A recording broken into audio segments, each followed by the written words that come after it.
Call meeting around County York, please stand for the pledge. Pledge allegiance to the flag of the United States of America and to the republic for which it stands, one nation, under God, indivisible, with liberty and justice for all.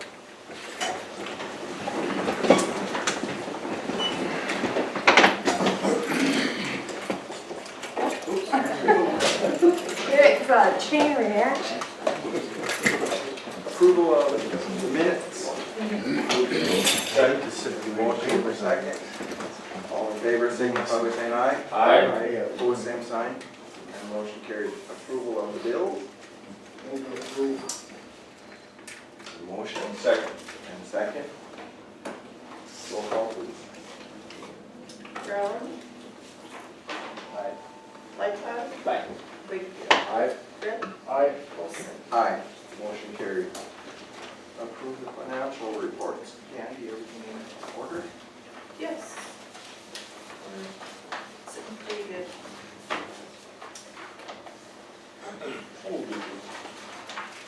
I'll second that. There's a motion to approve the financial reports. Roll call, please. Lightfoot. Aye. Wakefield. Aye. Brown. Aye. Brett. Aye. Olson. Aye. Motion carried. Approve the treasurer's checks.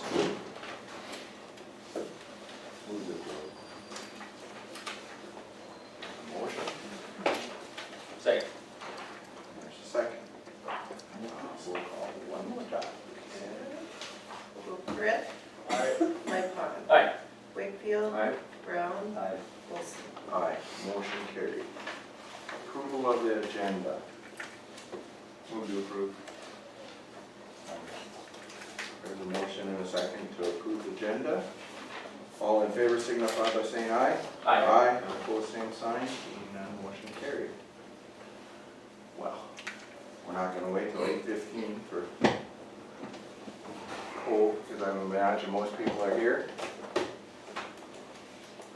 I will open the discussion on the Cove Road.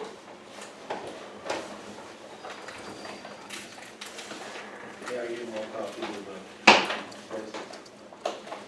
Kevin, do you have anything to add on that?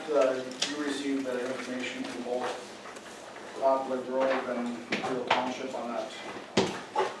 Yeah, no, this all looks good to me, these are, I kinda measured them myself, and they look like they're right, so. Any preference going to the 2-inch over the 1.5-inch overlay I think, on our part? Just to stay consistent to what the townships are doing? I think we should match with the township, so, I mean, I think I have the funds either way, so. We should try and stay consistent with it. That was my next question. You do have the funds. Yeah.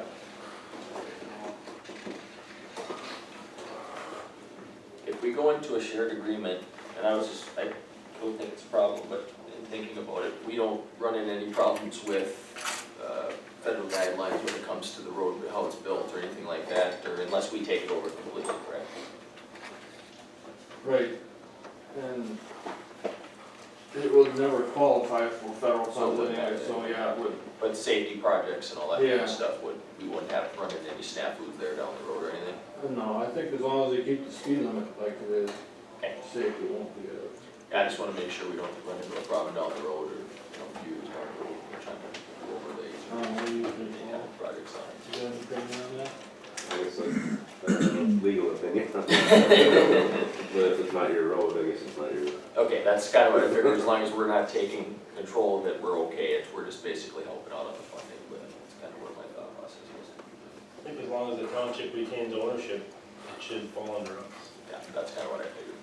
That was my- Just to follow up on Adam's question, should we have our engineering firm know what we're doing? Make sure it meets the specs of what we usually do in our county? I mean, yeah, we could. It looks same, that's what we would. All look at it, so. Well, I just looked at this now, I mean, it's a 2-inch overlay, I guess it'd be nice to know what hot mix was going down on it, I mean, what the specifications of that are, but. As far as the subcuts, that's adequate. Right, the section's fine, I mean, the dimensions are fine, but it's, we don't know in this quote what the grade of the asphalt or the aggregates are.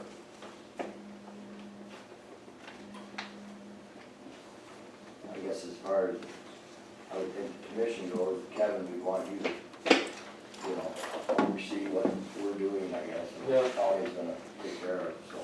And that's part of the bid, is that somebody's there to take tickets or whatever, so, yeah. Oh, I guess I have a note on here that says the mixes meet NDDOT specs, so, Yeah.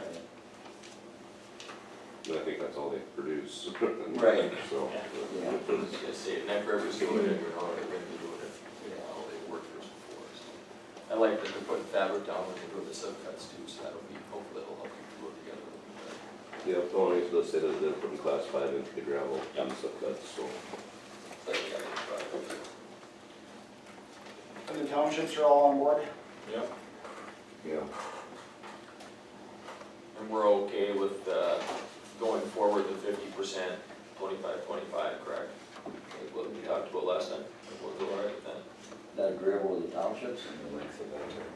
It is, we haven't, yeah, I guess we haven't discussed how often we should revisit that, but, well, everyone, there was, Yeah. any one of the three could bring it up for review anytime they want. I figure that's the best way to do it, so if there's an issue comes up, you can address it right away. Right, I agree. And I don't know who you sent it to, Gary, just myself or anybody else, but I forwarded it on to Carrie just so she can look it over, formalize it, and then roll it back to us. She's gone. And she's gone this week, so next meeting we can handle it, but I think we're all in agreement as to where we're going on it, so. The only thing I would say in the agreement is we should, like we talked about at the last meeting, set up some kind of a structure so we can meet once a year to agree on what we wanna do on the road next year. You know, one representative of the townships and the commission, or Yeah. one for each of the townships, and we can hammer it out every year where we feel like it needs to be done, so. Paint out there now? Striping out there? No. That's something that's not included, is the striping. I guess if you guys are okay with it not being striped, then. I don't think there ever has been stripes on that road. Was there? Was it one time, yeah. Don't you have a paintbrush? I'd rather use a. Hang on. It wouldn't be a bad idea to add that, yes. What would the cost look like to add striping to all things? Kevin gets a pretty good deal and he doesn't, I guess, so. Yeah, it's like 0.03 cents a foot. It's not bad. We should write that out, At least the center line anyway, correct.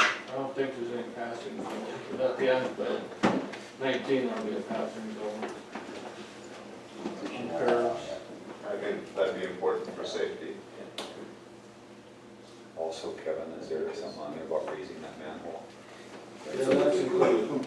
It says it is included. Right when you get to the trees, there's a manhole there that they have on their estimate to raise that. Okay. Well, it does say that the owners to have a representative on site for load slip and unit quantities verifications, so you'd have to have something taker or something out there, grabbing the slips with the deliveries of each truckload of asphalt.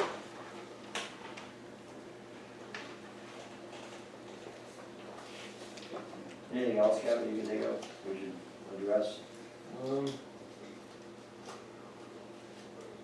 No, I kind of looked at the patches that needed to be done. Looked like they're more than generous on the patching, so. No, it looked good. I guess if I was gonna do it, I'd probably ask them for their test results on their quality control tests when they're putting the asphalt together. At least you know, then you put it in a file or whatever. Make a note of that, then, yeah, good idea. Normally they have a summary sheet at the end that, you know, they put together for all their projects, so it isn't anything extra that you'd be asking for. It's just a printout they do for everybody. And they just email it out usually.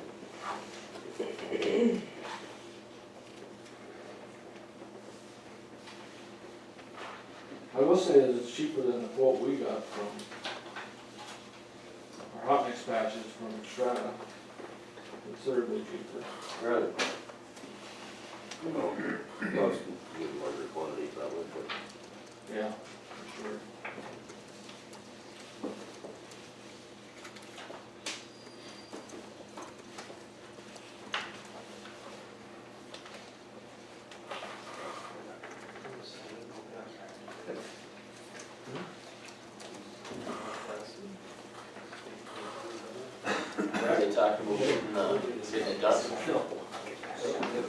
get her Middle of going. September. Middle of September, so we got some time. Okay, we got time to develop the agreement and everything that next meeting.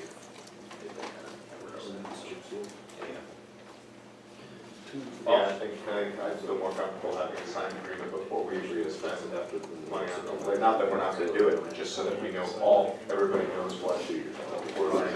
I think we can agree to whatever the word price and agreement. So, I think, I think we're all in agreement to that it's gonna happen, that agreement. But I think we wanna go ahead and give the townships a go ahead today so they can get that contractor lined up. Instead of waiting another 2 weeks. Sure. So I guess with that, I would go ahead and make the motion that the county participate with 2-inch overlay from the trees on the Cove Road to the curb for the estimated bid cost of $50,370. That's included in the price quote. And then we enter into an agreement with the townships as far as maintenance at our next meeting. Second. Motion made second. All in favor, signify by saying aye. Aye. Opposed, same sign, being none. We should probably roll call that, Mr. Chairman. Yeah, Yep. definitely. Wakefield, Aye. Brown, Aye. Lightfon. Aye. Brett, Aye. Olson. Aye, motion carried. And just as a side note, we should have striping separately from this. We'll get some estimates and see how they want it painted, or if they don't want it painted, or then go from there. You can have that by the next meeting. Okay. And Jeff will be able to get the chairman to sign that document today, so we can get it, so. Yep. Thank you. Aye, favor. Get her rolling. Okay, any other questions regarding the Cove Road? Thank you. No, thank you very much. Thanks, guys.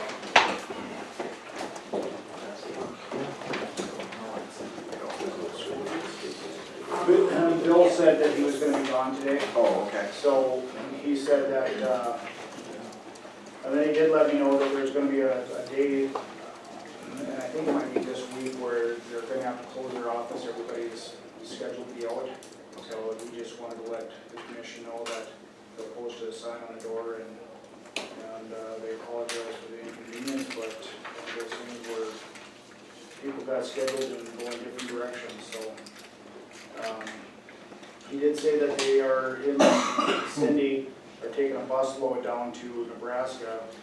They got a grant through one of the soybean companies to tour some of the stuff and continuing education. They got 56 passenger requests out of Rugby that they're gonna take down, and I think it's within a couple of weeks here that they'll take down to Nebraska and tour their University of Nebraska stuff, part of their continuing education, but it was all through a grant through one of the soybean companies, so.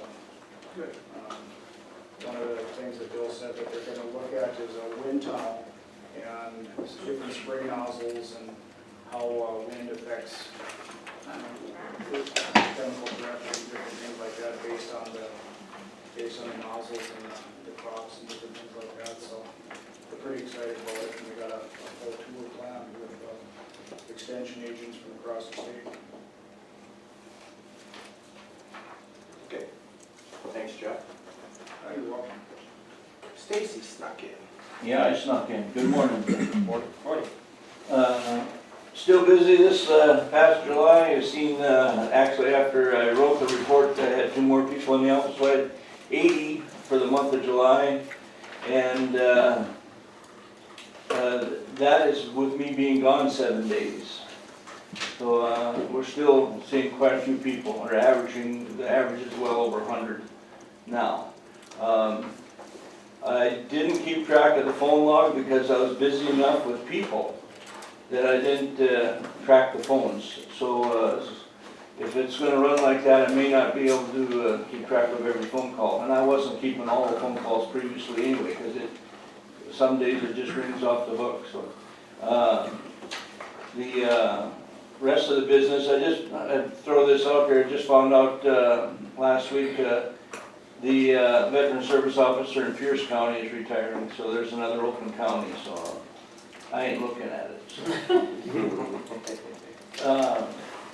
The budget, I submitted the budget where I only raised it $50 on the total as a single, but then I also submitted a second option for your opinion to hire a half-time person to start training in next year.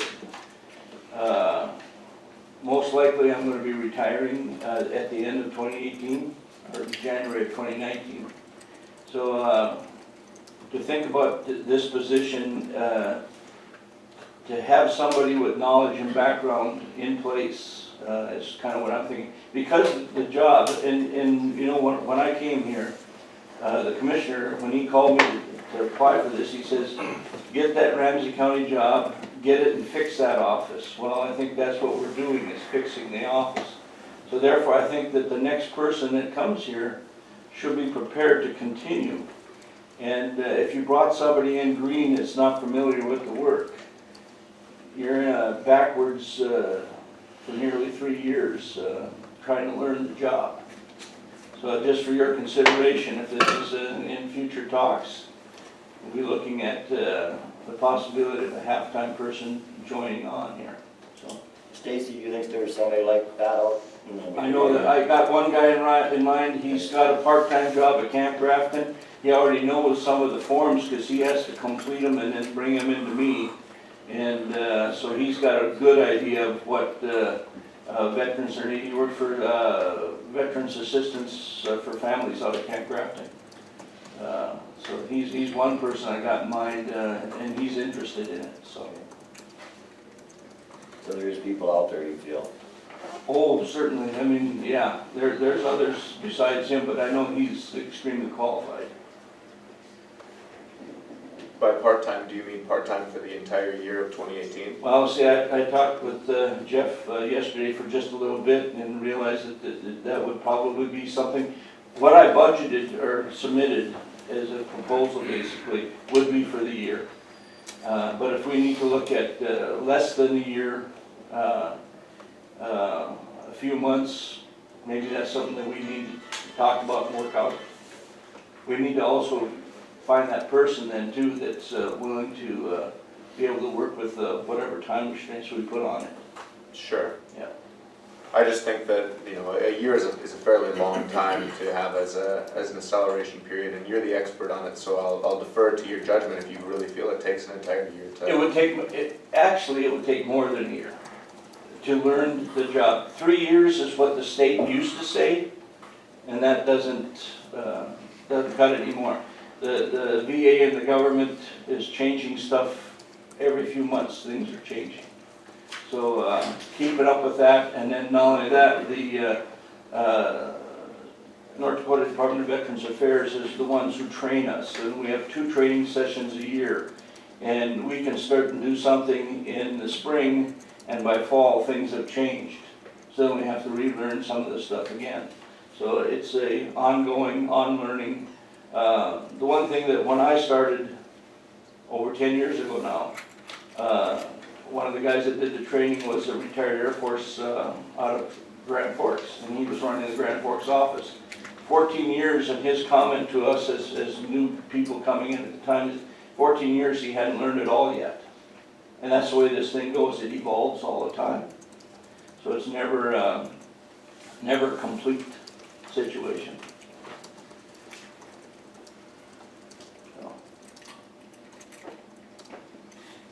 And that's out there for future talks, I'm assuming, so.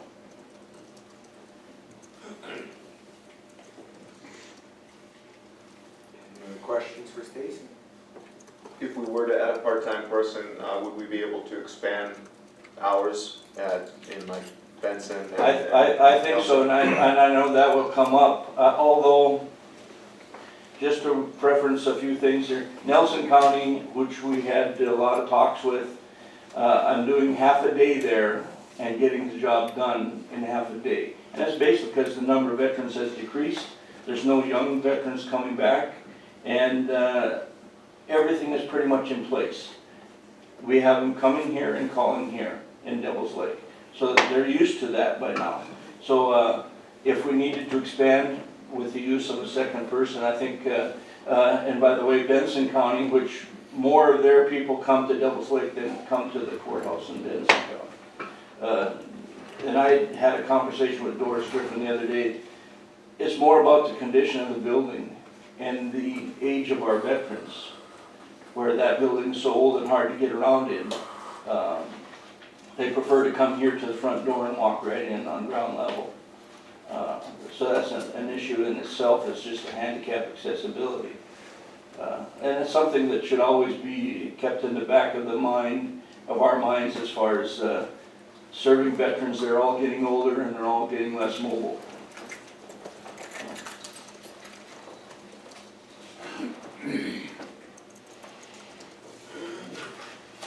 Okay.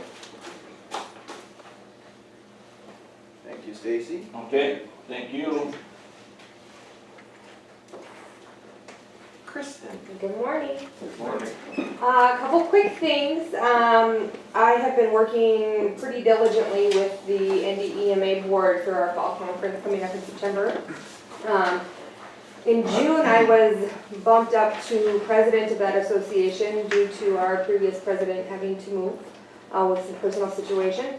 So my term wouldn't have started till after our fall conference, but now I kind of got it put in my lap and it makes things a little bit busier, but it's going well. I've also been working on our quarterly grant reimbursement. There was kind of a glitch with the system, so I haven't got that in yet, but that will be coming soon. I wanted to let you all know that there is an upcoming meeting with FEMA on the 8th of this month. I think it's the 9th. That is right, I looked at the month here on my calendar, 8/9 is what you're correct, thank you. It's at 9 a.m. down in the meeting room, and what it is they're going to start the 3 to 7 year process of updating our FERB maps. So it'll help immensely when it comes to flood plain management. I've been asking for that for the last 6 years, and they are finally going to start the process, but it could be another up to 7, they said. So high hopes here. Also, I called you all last week in regards to that emergency drought declaration, and you all were in agreement with it. So I did have Mark sign it and I submitted it. However, that copy was good for 7 days. Today is day 7. So I need it re-signed formally and a motion made with it that you all agree. So moved. Motion, is there a second? Second. Motion and a second. All in favor, signify by saying aye. Aye. Opposed, same sign. Motion carried. Date it today, you and Ken. And that's all I have. Very short and sweet. Thank you. Yeah, she needs to print it. Voted aye. Oh, everybody was. Yep. Okay, yeah. Sorry. I knew they'd agree again, so I just had to. No, we're all gonna change our mind. I had to formally do it this time around. Yeah, you were on TV last night. Oh, was I? Yes, I was. You were. Did I sound okay? You were. Any other questions for Kristen? Thank you, Kristen. Thank very you. much. Kevin? Okay, just an update on our projects we got going on now. The gravel on Ramsey County 2 West over by Grand Harbor and Penn is done now. Turned out pretty nice, I think. I'll go over there and look around on Friday, so. And our paver patches, those are done now. I don't know if you've seen them all yet, but most of them are on 3. Yeah, I drove them the other day, it looked pretty good. We don't have an invoice or a bill for those yet either, so. Well, to go back to Ramsey County 2, we do have a bill for that I should, from Close Construction for $71,881.25. So I guess I'd like a motion to pay that. Motion in a second. Roll call, please. I was like, I heard it at the same time. Ken. Wakefield? Aye. Lightfon? Aye. Brown? Aye. Brett? Aye. Olson? Aye. Motion carried. Okay, and then Ramsey County 4E, south of Doyle, Close is grabbing that today. We started yesterday. We should finish this week. So, possibly be a bill next meeting. That was Ramsey 4. 4 south of Devine, yes.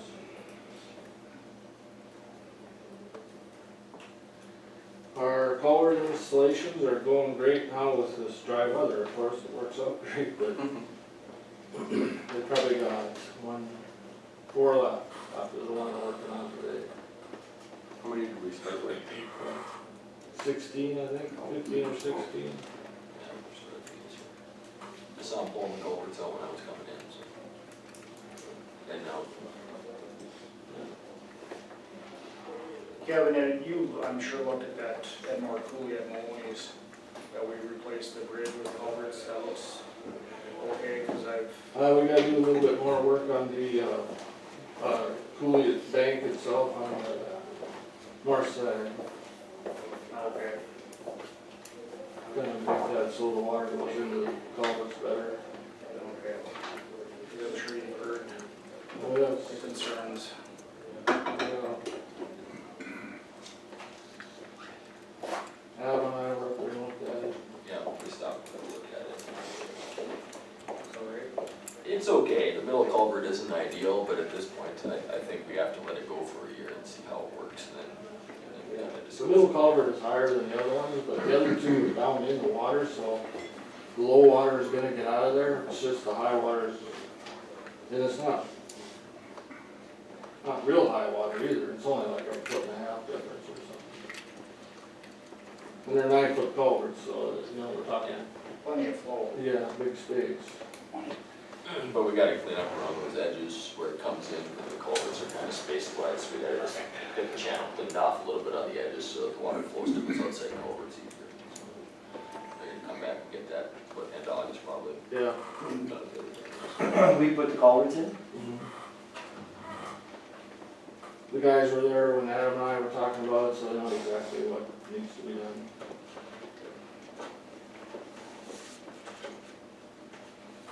Any other questions on the projects? Any word from the railroad over in that, crossing on Ramsey 3 by Orville? Yep. They're gonna get to her? Yep. All right. As far as graveling, I talked to Gowan has got one of our jobs, they're gonna start probably next month on that one. It's only 3 miles, so it's gonna go really fast, but that's the plan there. Was that on 8 East over next to Lawton? Yep, it is. Yep. Well, there's one more we got, oh, the Cavalier County line, Greg Close has got that one too, so as soon as he gets this one done, he'll move his trucks in. That's a 50-50 cost share with. No, that, they agreed to, we Oh, have yeah, this. we grab, yeah, we split the miles, that's right. They're gonna do their side, we're gonna do our side. And they are doing their side this year, right? It's not done yet, but they got all the stakes and everything up.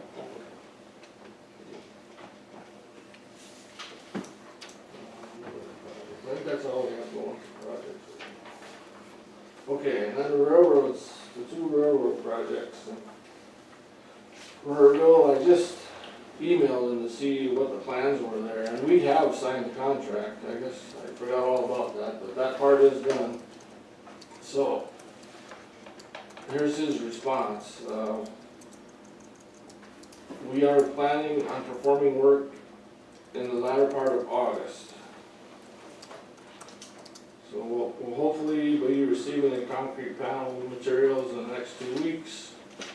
We'll touch base with the county upon return and set a scheduled date for closure.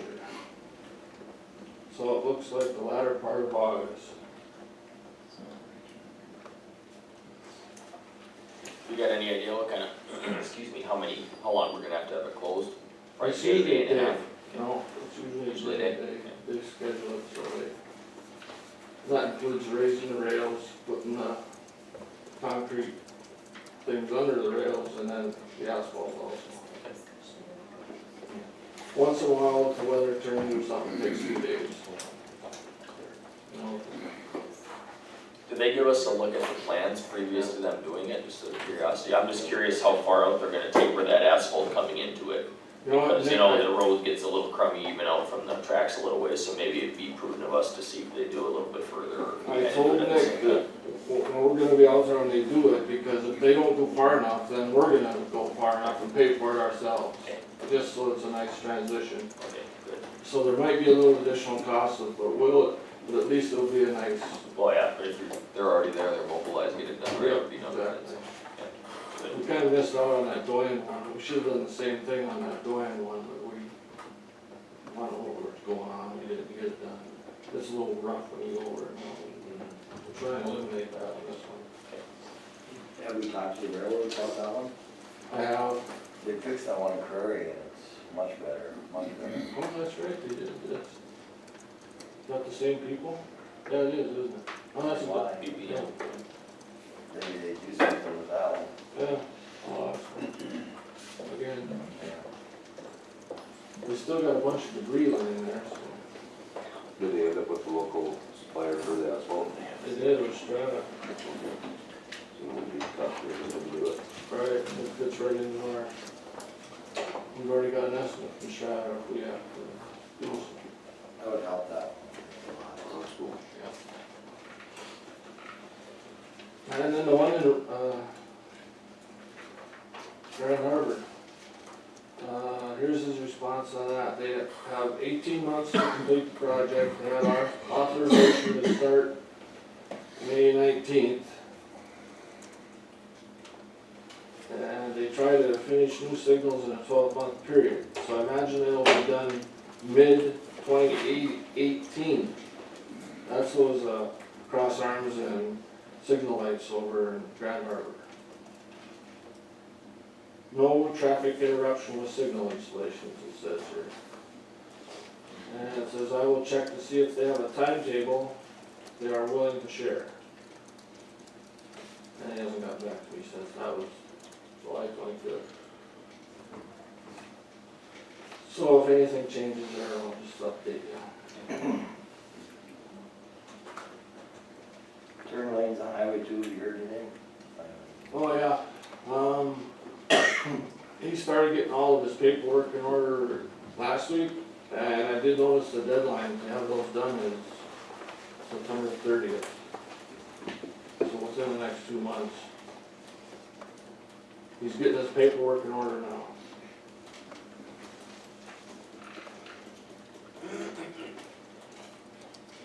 And the last thing I have is, I'm getting quotes to put a new metal roof on the main shop in Devil's Lake here, the shingles are blowing off and shot. But my question there is if I don't have to bid, it doesn't meet the bidding threshold because of the dollars, it's only like 25 to 30, less than 30,000.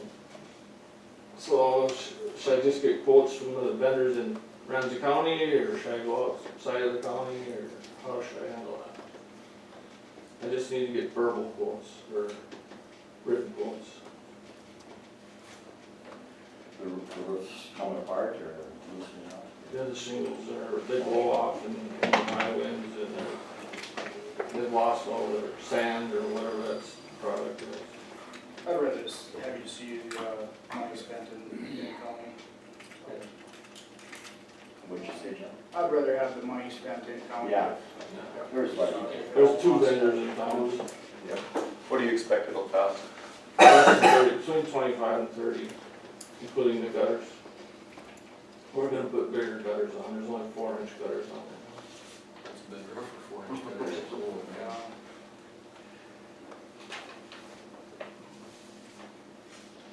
All right, I will have another report on that.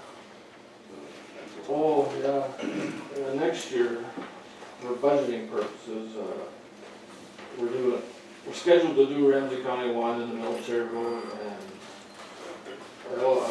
Walleye Drive with a thin lift overlay. And one road that's not on there yet is that terminal road out by the elevator, that asphalt piece there. I think we'll include that. I didn't include it in my budget this year, just for a heads up. We can't use our federal money there because it's not a four-lane road, but we'll work that out when we get it. So just a heads up. Who wants the little piece from the highway to the railroad tracks? That- That's the only piece that really needs to be worked. But the state, the right of way ends long before it gets to that bad spot. So I assume it's the land belongs to the railroad, but I don't know who's responsible for maintenance on the road. The state did put that, Yeah, they dumped some recycled asphalt yeah, or something in recycled there, asphalt. cause it The was so, state did so that, clogged but up, it was horrible. just cause their pile is across the highway. It helped out a lot. Yeah, boy, that helped a lot. Cause it was pretty bad. So to answer your question, I don't honestly know Okay. who owns It's that. not ours. No. I didn't think it was. How can we get somebody to address it, or the state's gotta address it, or? Well, they fixed it, but they admit that it's not there, then it's not their right of way, So it's gotta be the railroad then? I would assume. Another thing we talked to the railroad about, but Yeah, it's gonna be tough, because they use that approach to get to their equipment, but that's about it. I mean, they don't go around building roads, just for public. right. I guess their easements were there first for the rail before the roads were put in. Oh, right, yeah. So they don't feel the responsibility. We talked to them, see if they got any compassion. Yeah. I will definitely talk to them. Sounds like. Don't be too hopeful. Well, it seems to me they like running trains out of the terminal there, Yeah. and that's what's causing the road to go to, it's truck traffic, so maybe we need to give them a mention that, wouldn't hurt to help out on the road since they like hauling grain out of there. Yeah. That one thing on the Cove Road, I guess I was wondering I don't know what the width is on it, as far as whether the sloughs are gonna be steep off the edge of the pavement, It's 22 feet wide through those trees. right, for that part, yeah. So, What's like a standard, what's Ramsey 3 or 2 or something like that, what would be a standard road time They're on that? 24 to 26. Yeah, I thought it was 26 was the overlays we've been putting on have been 24, but with top width, and then yeah. if we can get longer stops on, we do that. But the maximum slope we wanna have on those is 4 to 1.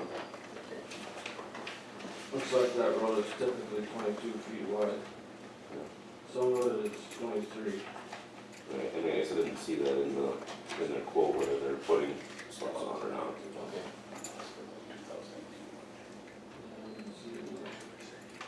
But it does add to the quantities when you put those softs on it. Right. Well, I'll find out. I would guess on our portion through the trees, that wouldn't be as much of a problem, because there's not really much of a drop offs in there, but where you're coming from 19 in, that would be a concern to look at. Well, and at least through the stretch where we did the grade raise, it was, Yeah. we didn't make, people didn't allow us to make it any wider than it Well, was. there's- As far as what they would pay for it, I think the inslopes on that are 3 to 1. Well, something to look at. You guys can handle it. That's all I have. Thank you, Kevin. Thanks. Well, being it's not 9 o'clock, we'll move down to new business. See if we can start the discussion on the letter of support for public hearings to North Dakota Health Department regarding hog farm in Pelican Township. I'm sure there's somebody out there ready to speak. I was informed that, the health department is gonna have to hold a public forum or a public meeting in regards to this. I don't know when, but I would assume sometime soon. That was relayed to me from Dave Watt, the section chief for the environmental health.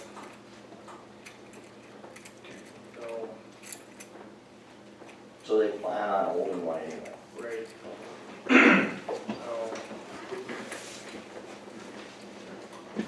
Jeff?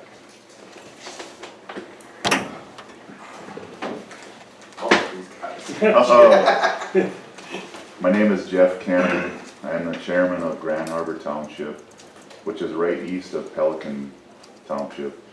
I've been bombarded by calls opposing the Osmondstead Grand Prairie pig operation, citing health issues, air quality, lake contamination, impact on roads, and just the quality of life living next to a pig operation.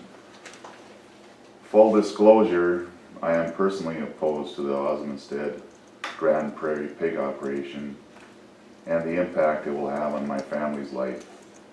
Kenners and Osmondsteads have been good neighbors for many, many years, and I can't imagine why on earth they would even consider having a hog operation in a closed basin lake, close proximity to all us neighbors and campgrounds, one of which we own.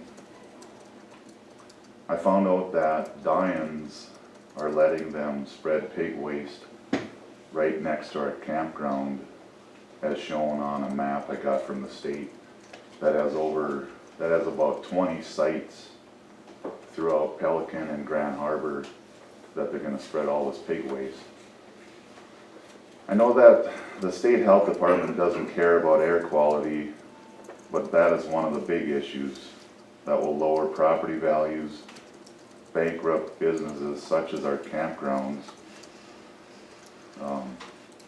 This is an area that relies heavily on tourism and agriculture and has lived in harmony together for years. I asked the Osmondstead Grand Prairie pig operation to withdraw their permit request and continue to be a good neighbor. Thank you, Jeff. Thank you. Anybody else wish to speak? My name is Janelle Howard Engstrom. This is my brother Daryl. We own land on Grams Island.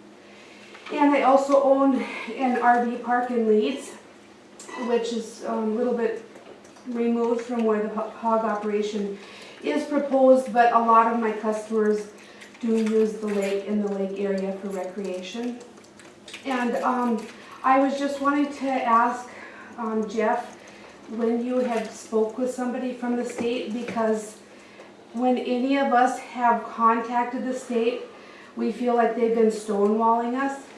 And they keep saying that they want people to call in and to voice their opposition. And if enough people call in, they will call a public meeting. So we keep calling and we keep emailing, we keep spreading the word.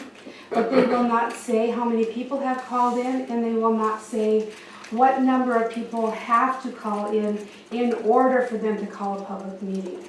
And that's why we're requesting a formal letter from you. And we understand that maybe not all of you are in opposition to the hog farm, and we understand that. But we do feel like you should be in support of the people and the public hearing. We all want to be heard, and we feel like that is important. We feel it's important to have your support for the public meeting. So that's kind of what I had to say. Janelle, I'm not sure who you're speaking with at the health department, but all that stuff is a public record of who's contacting them, whether it's email or phone calls, and how many. As of Friday, I think there was about 34, 35 that have contacted them. I don't know at what point is a significant number, but it was late yesterday afternoon that I got a phone call from the mayor that said that he had been in contact with Dave Glatt, the section chief. Okay. And David said that they are in agreement to hold a public meeting. He didn't go as far as saying a public hearing, but he said a public meeting. Okay, we've been talking to mostly Marty Haroldson. He's the one that we've had his email. Well, Dave's Marty's boss. Okay. So Dave is the top dog of that department. So, and I guess I trust Mayor Johnson to provide the information needed. So I don't know if the health department hasn't made it public yet, or a news release. Chuck, you probably haven't seen anything yet. No. But I would suspect something within either today or sometime this week that they would announce that they're gonna hold a public meeting. Okay. Where and when, I don't know when it would be, but I would imagine sometime soon so they can issue that permit. I think there's a time constraint that they have to follow to issue those once they're received, so. What was your name, ma'am? Janelle Engstrom. Okay, thank you. I'm Lois Steinhaus, and I'd like to make a comment on that. There is a difference between a public meeting and a public hearing. And I still believe, even though they said we'd have a public meeting, I think that will be them telling us what they plan to do. I still believe that the residents of Ramsey County deserve to have a voice, whether pro or con. I think that's just kind of a basic wish that we have. I have asked repeatedly, as late as last Friday, what do you need? What constitutes a significant interest in them scheduling a public hearing? I said, if you need a certain amount of letters, calls, petitions, I will get them for you. Just let me know your requirements. And Marty emailed me back that the department is looking to have its preliminary review of the application done by mid-August. The department will make further determinations once the preliminary review has been completed, which would include the request of a public hearing. An on-site evaluation will be scheduled as a component of the review process for this application in question. That still doesn't say whether we will have a hearing or not. I think we deserve a hearing. And I wish you would support this. Thank you. Will you, as a board, send a letter requesting a public hearing to the state health department? And go by the wishes of the people? I don't know if you all remember the last time there was a hog barn built in Ramsey County. Ramsey County Commission got involved. I wasn't on the commission at that time. I'm aware of what they did.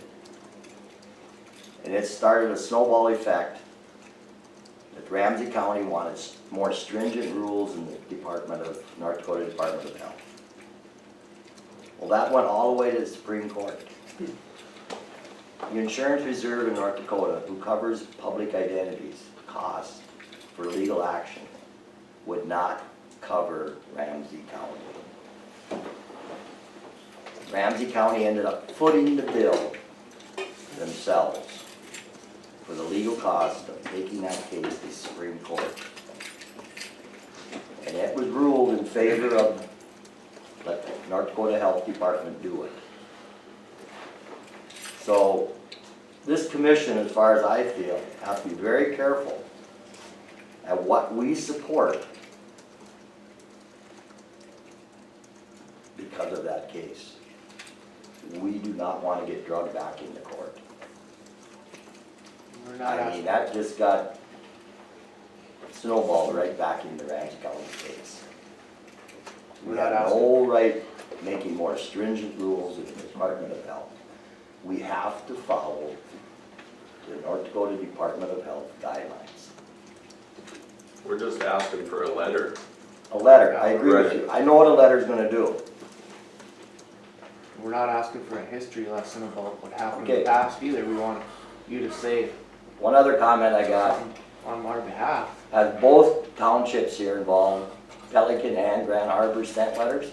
Have they sent official letters? Yes. Formal You have. requests. Both townships? We haven't, no. Okay, We- what goes we've on in called Pelican in. Township? We've called in. If we want to go back to a history lesson again, is Pelican Township's business. The county can't oversee what you do in Pelican Township. That's why the Department of Health steps in and makes the guidelines. And they make the rules for these hog barns. We have no jurisdiction what you do in Pelican Township. Do you guys have to sign off on anything? Do you have to issue a permit, anything? No, No. The state health department has more power than you? Pelican Township Yes. has more power than Yeah, us. Pelican Township has the zoning and planning rights. They they retain the rights, so hypothetically speaking, we don't have our attorney here, but her opinion has been to me that we'll never see it as a permitting process here, because we don't have any of the permitting oversight in Pelican Township.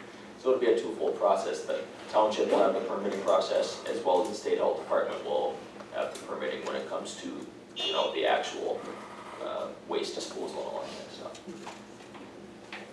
But I think it's also appropriate to say that I also think that this commission in general, while we may not have specific legal authority to oversee any portion of this process, that all of us are in favor of an open civil discourse with respect to the hog farm and its potential impact on the residents of Ramsey County.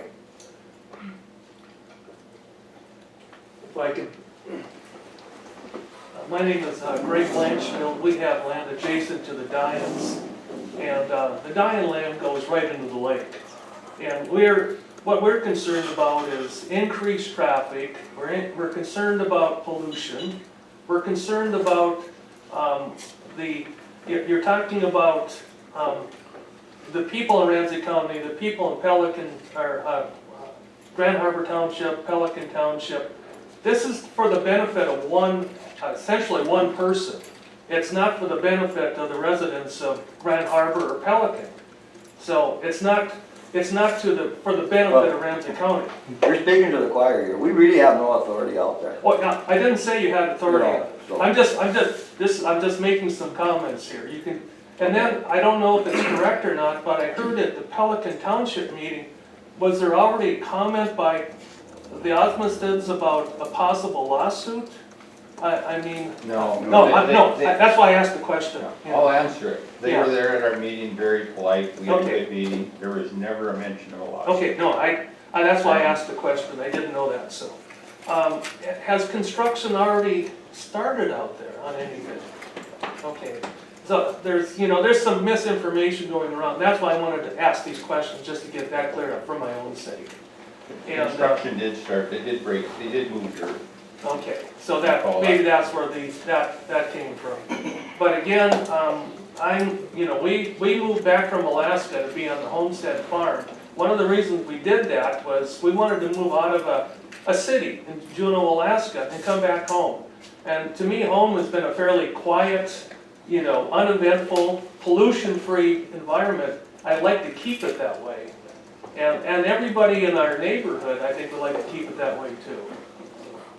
Anyway, that's my comments.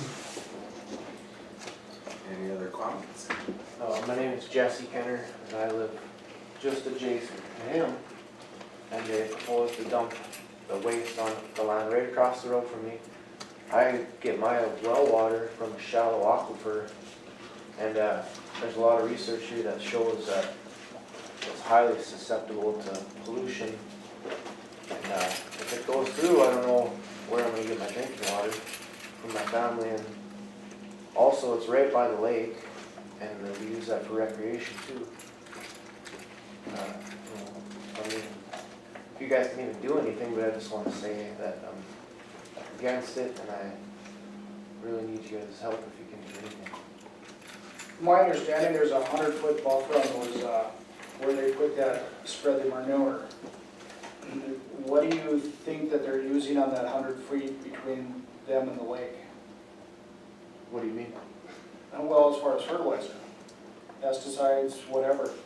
So they Yeah, sure. stop 100 feet from the lake, Yeah. but that 100 feet that they have between that stop where they have to stop and the lake, they can put commercial fertilizer on there. There's no barrier. It's a constant grade right into the Right, water. yeah. If you drew a glass of water, technically it could probably slowly make it into the lake. So my thought process here is that there's a buffer that they create through the health department that is all GPS where they can put that manure, where they can spread it. But there's none of those buffer strips on any other type of agricultural industry, correct? Yeah, but they don't have disease and MRSA and everything else in the pesticides and stuff. Well, there's an awful lot of waste going into our lake. And that. Do we want more? I don't think. That's a ridiculous point. I don't think we are putting any more in there. There's also, I don't think that the health department would allow that. Health department has no restriction on the disposal. Yeah, they do. No, Yeah. It's all GPSed out, and that's where that 100-foot buffer comes in. the only restriction they have is a 100-foot buffer, no other restriction. Right. You know, we're not here to discuss that. We just want a letter supporting a public hearing. Not a yes and not a no. I think that's probably a good idea, because I think there's a lot of misinformation out there. So a public meeting would probably be. Hearing. A public hearing. Hearing. We wanna be heard, we don't wanna be told. and we want our voices to be in consideration before they say, okay, this is it. The meeting is usually after the decision. We want the hearing before. They'll just listen to the public, make their decision. It won't hold you guys to a legal decision, because it's just asking for a hearing. And I guess I would support that. But you also have to remember that this landowner also has landowner rights. It's his property. Well, where I live, I've got property rights too. And no And so do different we, than- the rest of us have property rights Right, too. exactly. No different than the campground that you put in, Jeff, and the argument that we had with the neighbors over in that area. That they didn't want all that extra traffic, but. I didn't put the campground in, I bought it after the Right, fact. right, but after the fact kind of thing. But, so it goes a long ways to about landowner rights and what can and can't be done. As long as it meets the legal requirements of the permitting process, I'm not sure there's a whole lot that can be done. Well, without a hearing, what's wrong with having a hearing then? And why, when you talked about meetings, I've been to enough display purposes only meetings in my life, I know how this functions. Where it's like, oh, it's already a done deal, and we're gonna just shove it down your throat. I think we should show a little courage, at least have some hearings, so people that actually care about it, like I said, this is the benefit of one family or one person, and we're talking about a number of people, not including the only people here, but people on the lake. And to tell me that a 100-foot barrier, a GPS barrier, is gonna keep pollution in the lake, you gotta talk to somebody else, because this is not my first rabbit hunt. It's not mine either, Greg. I know it's not. So. But I think somebody has to stand up for some things, otherwise we get things shoved down our throat. Will you please write a letter just requesting a hearing?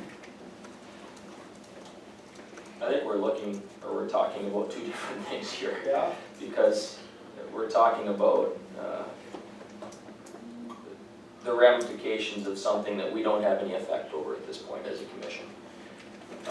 When it comes to the planning, the zoning, what the Department of Health is gonna do. But I guess from my aspect, and sitting here, I wanted to listen to this for a while and see where we're going with it. To me, a baseline on how things should be done, a public hearing should be a baseline. When we Yes. wanted to change our alcohol ordinance, we had to have 2 public hearings with public comment before you could vote to change it. So if we have to do that at a local level, we should at least ask the state to do something at that level. Yes. And with that, I'll make the motion that we write a letter second. asking for a hearing where the people that live in Ramsey County can be heard. There's a motion and a second to send a letter of support for a public hearing to the North Dakota Department of Health. Roll call, please. Brown? Just a minute. Not part of the motion, but will Grand Harbor send a letter to you? Yes, You will? yes. Yeah, I don't think we're getting ourselves in any, we're just asking the No, people to be we're heard. just asking people And I have no problem. can be heard. Is that John? Brown? Yes. Britt? Aye. Wakefield? Aye. Lightfon? Aye. Olson? Aye. Motion carried. There will be a letter sent to the North Dakota Department of Health requesting a hearing, a public hearing Thank you. We thank you. Thank you. I want to thank all of you for taking the time out of your day to come and to speak to us. And again, I think everybody on this commission is in favor of having a civil discourse about this and an open hearing where all sides can be heard. But I just want to emphasize again, and I know you all recognize this, but I'm more or less putting it on the record, that this letter will have no legal authority for anything to happen. But we're happy to send it in anyway.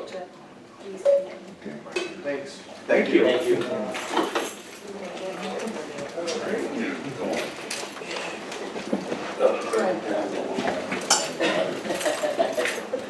It's been fun, until the next time. I'll be over.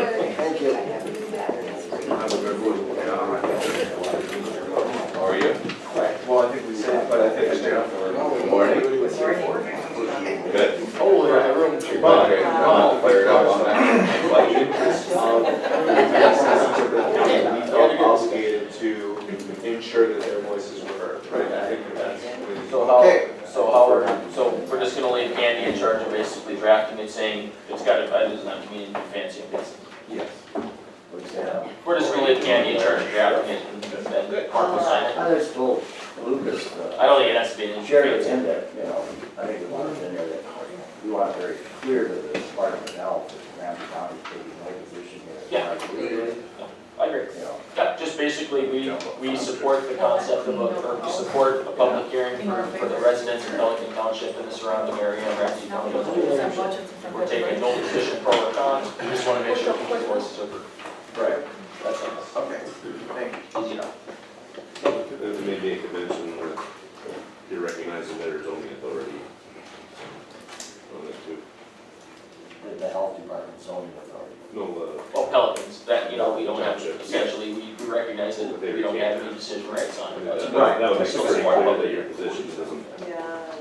Yeah, you can, if, we're gonna have to send it out right away, obviously, but just before you, once you get it done, can you send it out an email just so we can kind of take a look at it, just to make sure we're okay? Don't foresee a problem. Yeah, I'm sure you guys will be fine. Okay, moving on. John North budget. Commissioners and Candy, I was really happy when you guys were talking about compassion and then we went into this. So I thought, wow, they got a good fighting chance here today. We're gonna rake you across the pool. I know, I'm first. We're all revved up and ready to roll in. All right, well, let's, my budget it's showing for the, We need an index. Yeah. You're on top one, isn't it? Okay. 47. And it's Sorry. on the inner corner, yeah. Sorry, Kind yeah, of I'm got trying it to put together. It was more difficult to find because it says City of Devils Lake. So, Right there. We get to approve their budget. yeah. yeah, they've already reviewed it too, so. Okay.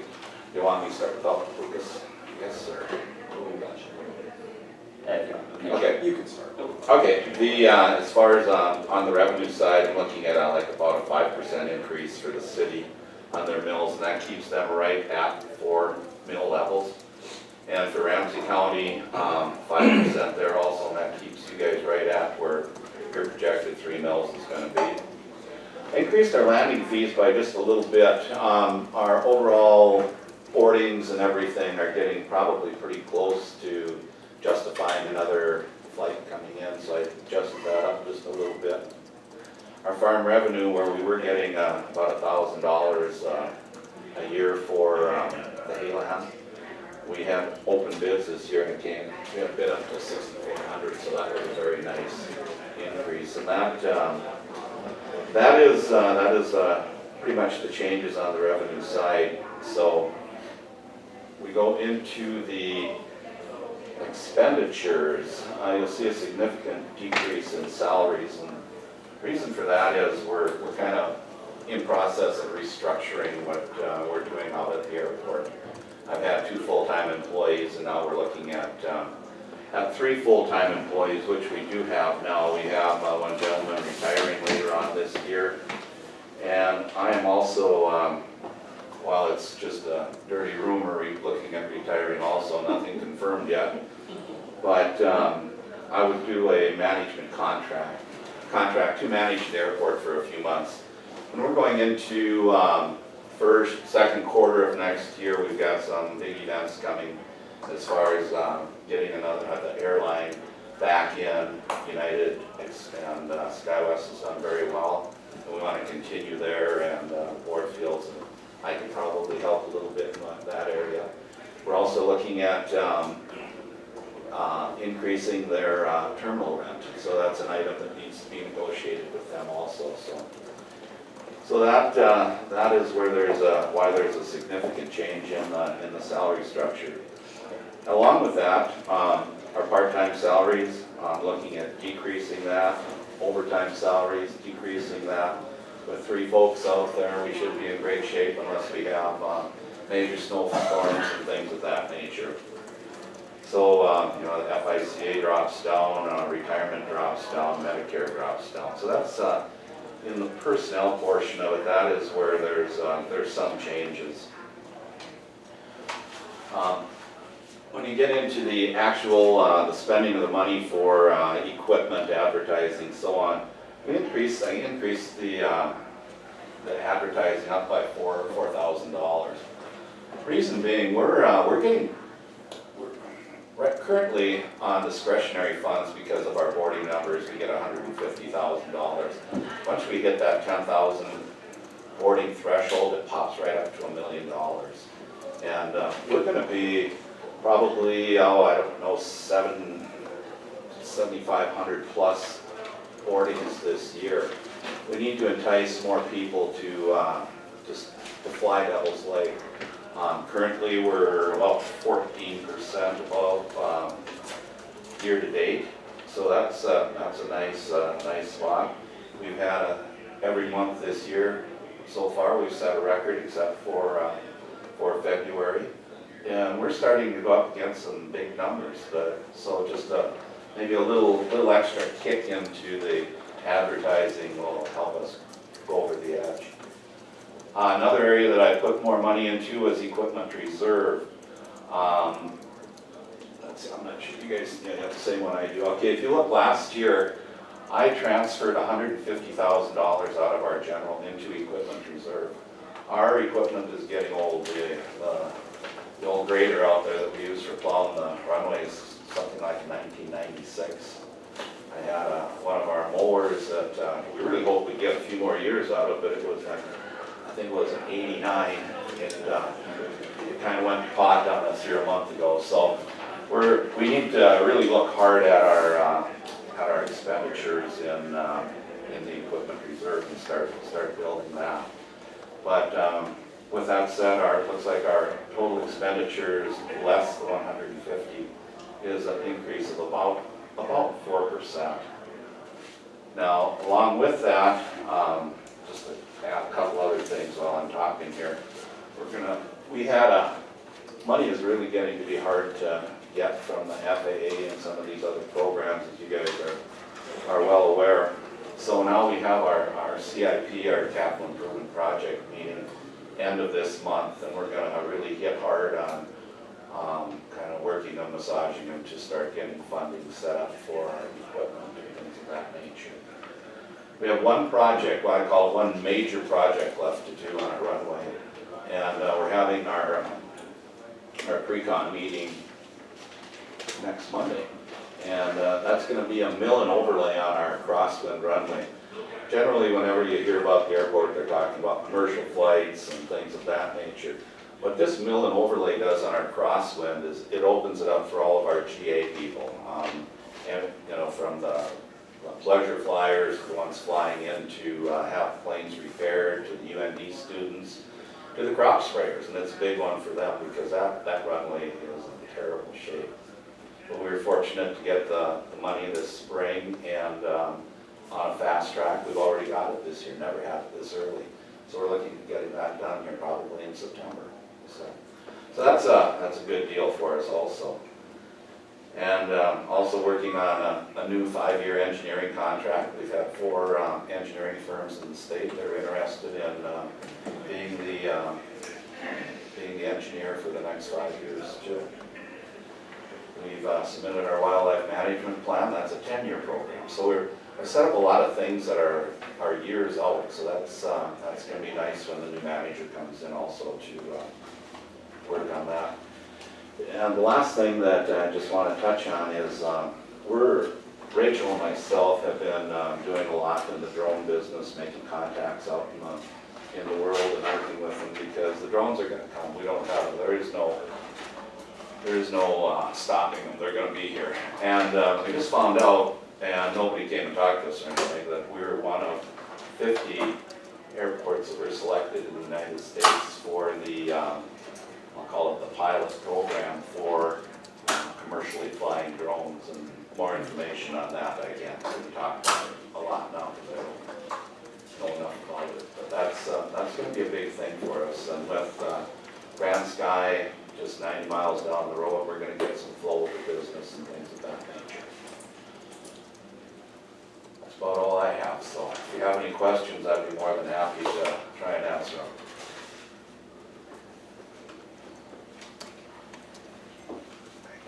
Just out of curiosity, how does the essential air service money flow through your budget? Does that go directly then to the airline that's doing the flying and you don't touch that money? We never touch it. And in fact, the Essential Air Program is a contract with DOT, Essential Air Division, with an airline out there. As far as Devil's Lake, when we have this new round that comes up next year, I'll be approaching commission and say, hey, we'd like your support for this airline. Right now, we're really happy with SkyWest, and that's probably where it's going to go. So the community input is a major thing in the decision of that. There actually might even be some competition this time with some other airlines, so it'll be interesting to see. Just because we're maintaining those passenger numbers. Yeah, we're maintaining those numbers, and you got Frontier is a cheap airline, I'll just call it that, and they fly, but their service isn't quite as reliable. Don't have the interline connections and things like that. But if you guys remember Great Lakes, who was kind of a problem for us for several years, a couple different occasions, they've teamed up with another airline, and they're flying a regional jet, the same as what SkyWest is flying, and they're serving Pierre, South Dakota, and I've talked to them, and they're very happy with them. So, you never know, and they do have all the interline agreements with United and so on too. So, could be an interesting, time for decision making and things in that. But we want to, and I guess that's probably why when I talk to Ford, let's say, well, maybe you want to just hang on, I'm looking to retire, but more than happy to work under just a management contract and for a short time till they want to throw me out. And so. Does Great Lakes then still have Minneapolis connection then? Yeah, they do. All right, thank you. Thanks, John. Thanks, John. Rachel. Okay. I don't know what we had. And you're gonna give me some kind of a... Yep, that's what I had to I do. don't know what I'm doing. Well, they got it. Okay, so, Yeah, but she's got it full, but... yeah, I forgot page 35. And then it's, okay, that's right. And it's right There. I didn't get to the right spot. It's 37. No, it'll get fixed after too. All right, so to go over our budget, looking at the revenues for the 2018 budget, my main focus when going through this budget this year was to try and figure out how to get more dollars into the growth fund, which is what we use for programming. Bank of North Dakota increased their funding amount for interest buy-down loans, meaning PACE and flex funding. So with them increasing their amount and for us to allow people to utilize the state funds to max capacity, we had to increase the community portion that we pay in. However, that is paid back at the end of the life of the loan, currently right now. So we get that money back, but we still have to put that money out there, which results for flex funding with the new guidelines of $86,000 and for PACE, $216,000. So we need to have the extra funds in our growth fund in order to be able to continue utilizing these programs. So looking at that, I tried to find ways that I could possibly cut some costs to make sure that we can keep that sales tax line item on top lower, because the excess amount goes into the growth fund and directly is used for programming. So reduce that by $5,000 this year. City mail, that falls with the standard 3 meals that the city provides. Ramsey County, I requesting a $2,000 increase this year, bringing our revenues to $152,500. That is about an 8% reduction from the previous year, largely because the sales tax, and additionally, the board has requested that I pull out the membership dollars, which is the money that we get from local businesses, and have that as its own separate account for various things such as looking at possibly doing an incentive for a downtown revitalization or some factor like that. Something that it's directly funded by the businesses to benefit local businesses and not necessarily looking at primary sector or anything like that. So in hopes that we're utilizing those funds in a more appropriate manner in the way they are intending them to be used instead of for salaries and advertising or what have you. So we pulled those out. Going on to expenses, wages are pretty much in line with the annual increase. And then going on to the health insurance and retirement, we pulled those out into 2 different line items is why you're seeing a difference there instead of rolling it up into just employee benefits. I was wondering how you managed to save money on health insurance. Well, if we pulled it out in that respect, so the retirement below there. And additionally, my employee portion is going to be going up versus just with the cost of healthcare going up. So, and then in looking at accounting, that's staying the same. That's for our 990 preparation, our annual taxes, things like that. Legal, we reduced that amount by $4,000 because we just really have not utilized that amount for a period of time. So thought that it was more beneficial to take the money out of there, because we are not anticipating hopefully having to use legal costs, but usually it happens, it happens. So then going on to the next item that changed significantly was our advertising.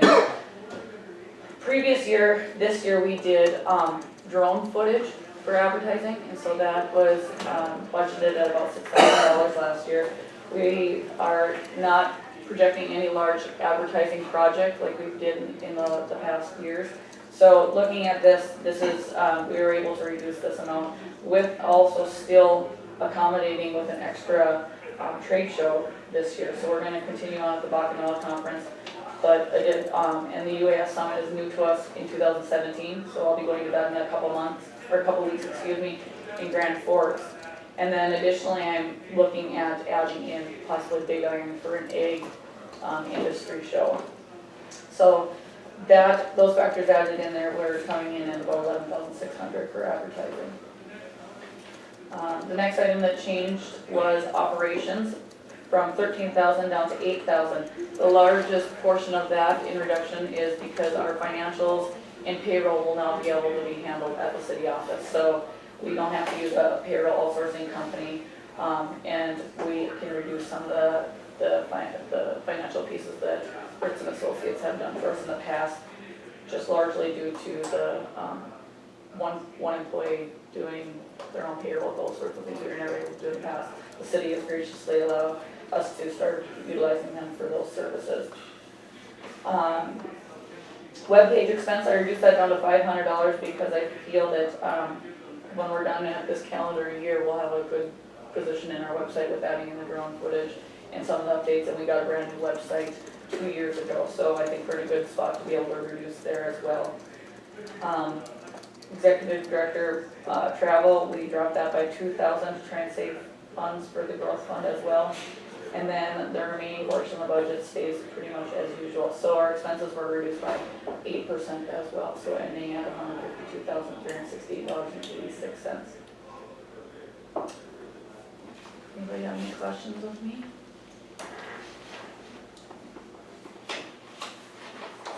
I don't have any questions. I was just gonna say for the board, being I sit on this, we've done, and just to reiterate on Rachel's comments, the sales tax revenue as part of the budget line comes out of the growth fund, as she said. So in the growth fund, it's about $250,000 is usually what the sales tax revenue dollar figure is. So the reason for dropping that sales tax in the budget line is we have more money for projects, more money for going out and actually doing the stuff that the economic development is supposed to be doing.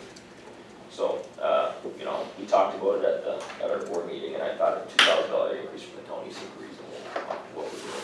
That ends, we just approved Rachel's contract for the next year, and we're gonna be working on a wage scale salary type study, so we can kind of, step system type of thing like we do here, as well as now we're mirroring all of the city's benefits and everything on for Rachel, so it works pretty well that way. That way we kind of have a structure for what we're doing going forward, so it'll make budgeting a little bit easier rather than kind of shooting in the dark. A lot easier. Yeah. And just to give a recap, last year with the program funds that we were able to utilize, we utilized $210,000 in the growth fund, which leveraged $12.5 million in private investment. So, and out of that $210,000, all of it is paid back to us except for $5,000. So I think we're spending our money a lot wiser in the last 5 years or however long, and really seeing some positive development taking place in Devils Lake. And not only just, you're looking at businesses that have been a strong part of our community, that we've put a lot more weight into those expanding or opening up new businesses because they got a committed environment in our community, and they're going to church with us and have kids in our schools and things like that. They're not just gonna, when it gets tough, pick up and leave. So we're focusing a little bit more on that side of it, and it seems to be proving very beneficial. Yeah. And I think that dollar figure is huge. That's why the board's been thinking, hey, the more money we can put towards projects, Yep. the more we can get private investment dollars too, and it just all works in unison. And this is not a budget item, but just a reminder, today is the open house for city, county, and for Devils Lake to tour the new daycare in Devils Lake at the city building. So at 4 o'clock, you guys can make it. They've really done some nice updates to that building, and they'll have 56 kids in that building with the potential to go up to 70 as soon as they're comfortable. So it's a great daycare. Yeah, and their other facility was 18, so we're gaining 30 some spots, which is nice. And the daycares, they run it more like a preschool almost. And so she's got it, instead of where it was labeled as rooms or, infant room or that, there's classrooms. Everything is classroom, everything's education based. And you get meal plans at the beginning of each week, just like school. They have themed weeks, so all of their education, all of their projects, all of their learning, all of their, they decorate cookies. It's all based off of what their theme is for the week and what they're learning about. And I suppose they're full, huh? They are full at their house, that's why they're expanding to this building, and it's really exciting, really exciting. Good to find somebody to take it on. There's still a need though for more daycare? Honestly, I think if this goes forward, I think we're sitting in a good position. There's probably still a need for infant care, but I think then there'll be actually room to move in the 18 and above.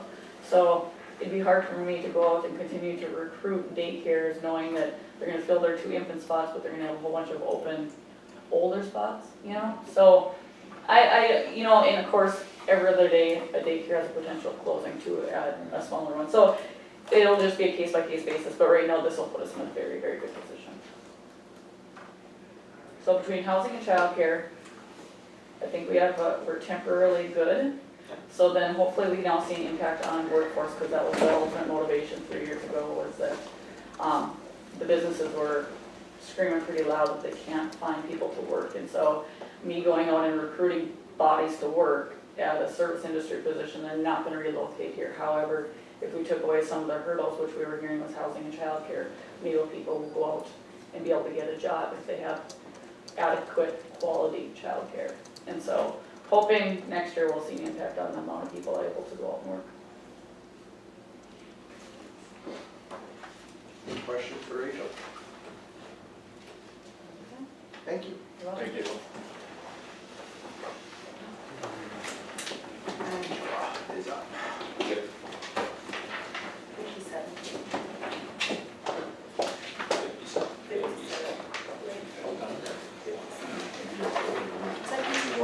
Second to the last play. Pretty much, that's how it is every year. It's like, where are we going next? That's okay though, that's a good one.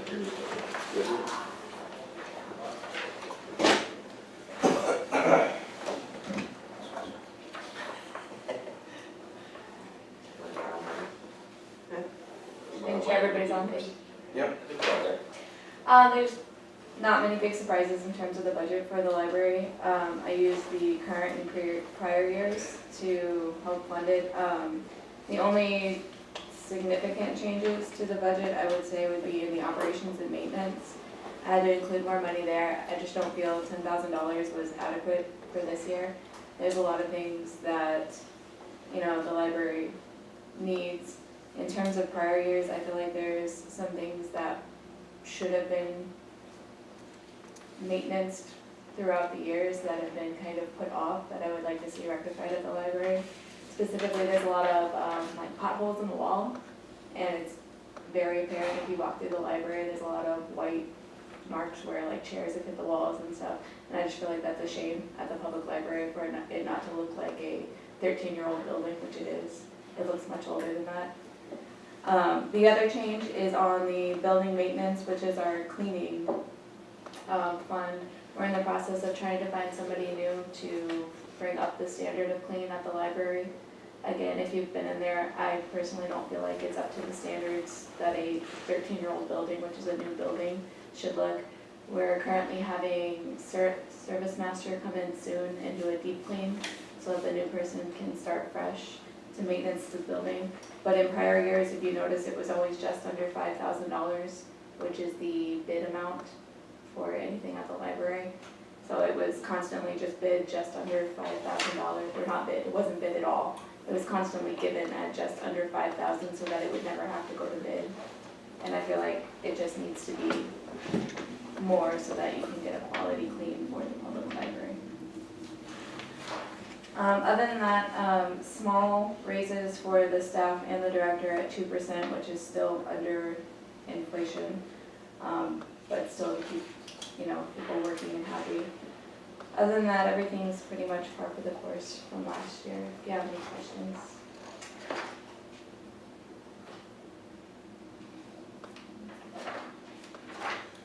That's just a small increase for the county's portion of that is what I'm seeing, less than $2,000, correct? Yes, that was, Candy didn't have the exact amounts for me, so I tried to keep it modest, not make it too significant. What's our mill cap on this, 4 mills? 4. Yeah, and it's a roll mill versus the full mill run, so. I think it looks good. Thank you, Angela. Yes. Very good, thank you. Thank you. Thank you, guys. Just one question, I guess, before you leave. Sure. Do you think 10,000 is enough to get the building to what it should look like as a 13-year-old building? That bothers me. It bothers me too. I would love to see a lot I haven't of been in things. the library, so. You should come by, I'll show you around. There's a lot of things I would like to see to have it brought up to that standard. That it could really use a repainting, specifically with all those pot marks in the wall. It wasn't cleaned correctly. I'd like to see what it looks like once it's cleaned properly. I think that would add a whole level to it. The tiles themselves just have grime on them permanently. They weren't never being cleaned with chemicals or anything like that. And in the effort of full disclosure, we probably will have a amendment to this for next year. I am going to be moving to Texas, so I'm in the process of searching for a new director. What? I know, my heart is My heart is split in half because my family is in Texas, but I do love it here. But yes, so if that person has an MLS, they will probably require more money than I do without an MLS. And on top of that, we have donated funds from a benefactor who passed on that was going for a reading garden outside the library to be built. I believe those funds should be pushed over into next year since those are currently on hold until we find a new director.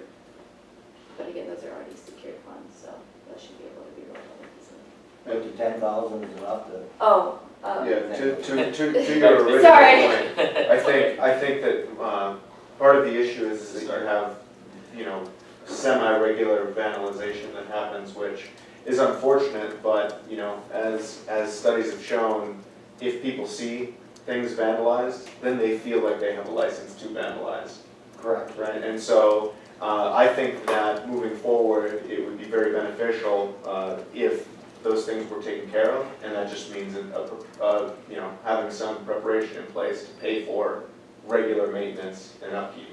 yes, so yeah, the compressor under the library was broken and had been broken for a number of years, and that cost us about $3,500 to fix this year, which took out a huge chunk of the $10,000. In terms of just completely finishing it all in $10,000, I would say no, because I think painting the inside of the library is probably going to be $15,000. That can, you know, we'll have to find it somewhere, but that would be like a one-time expense for. Are there any grant options?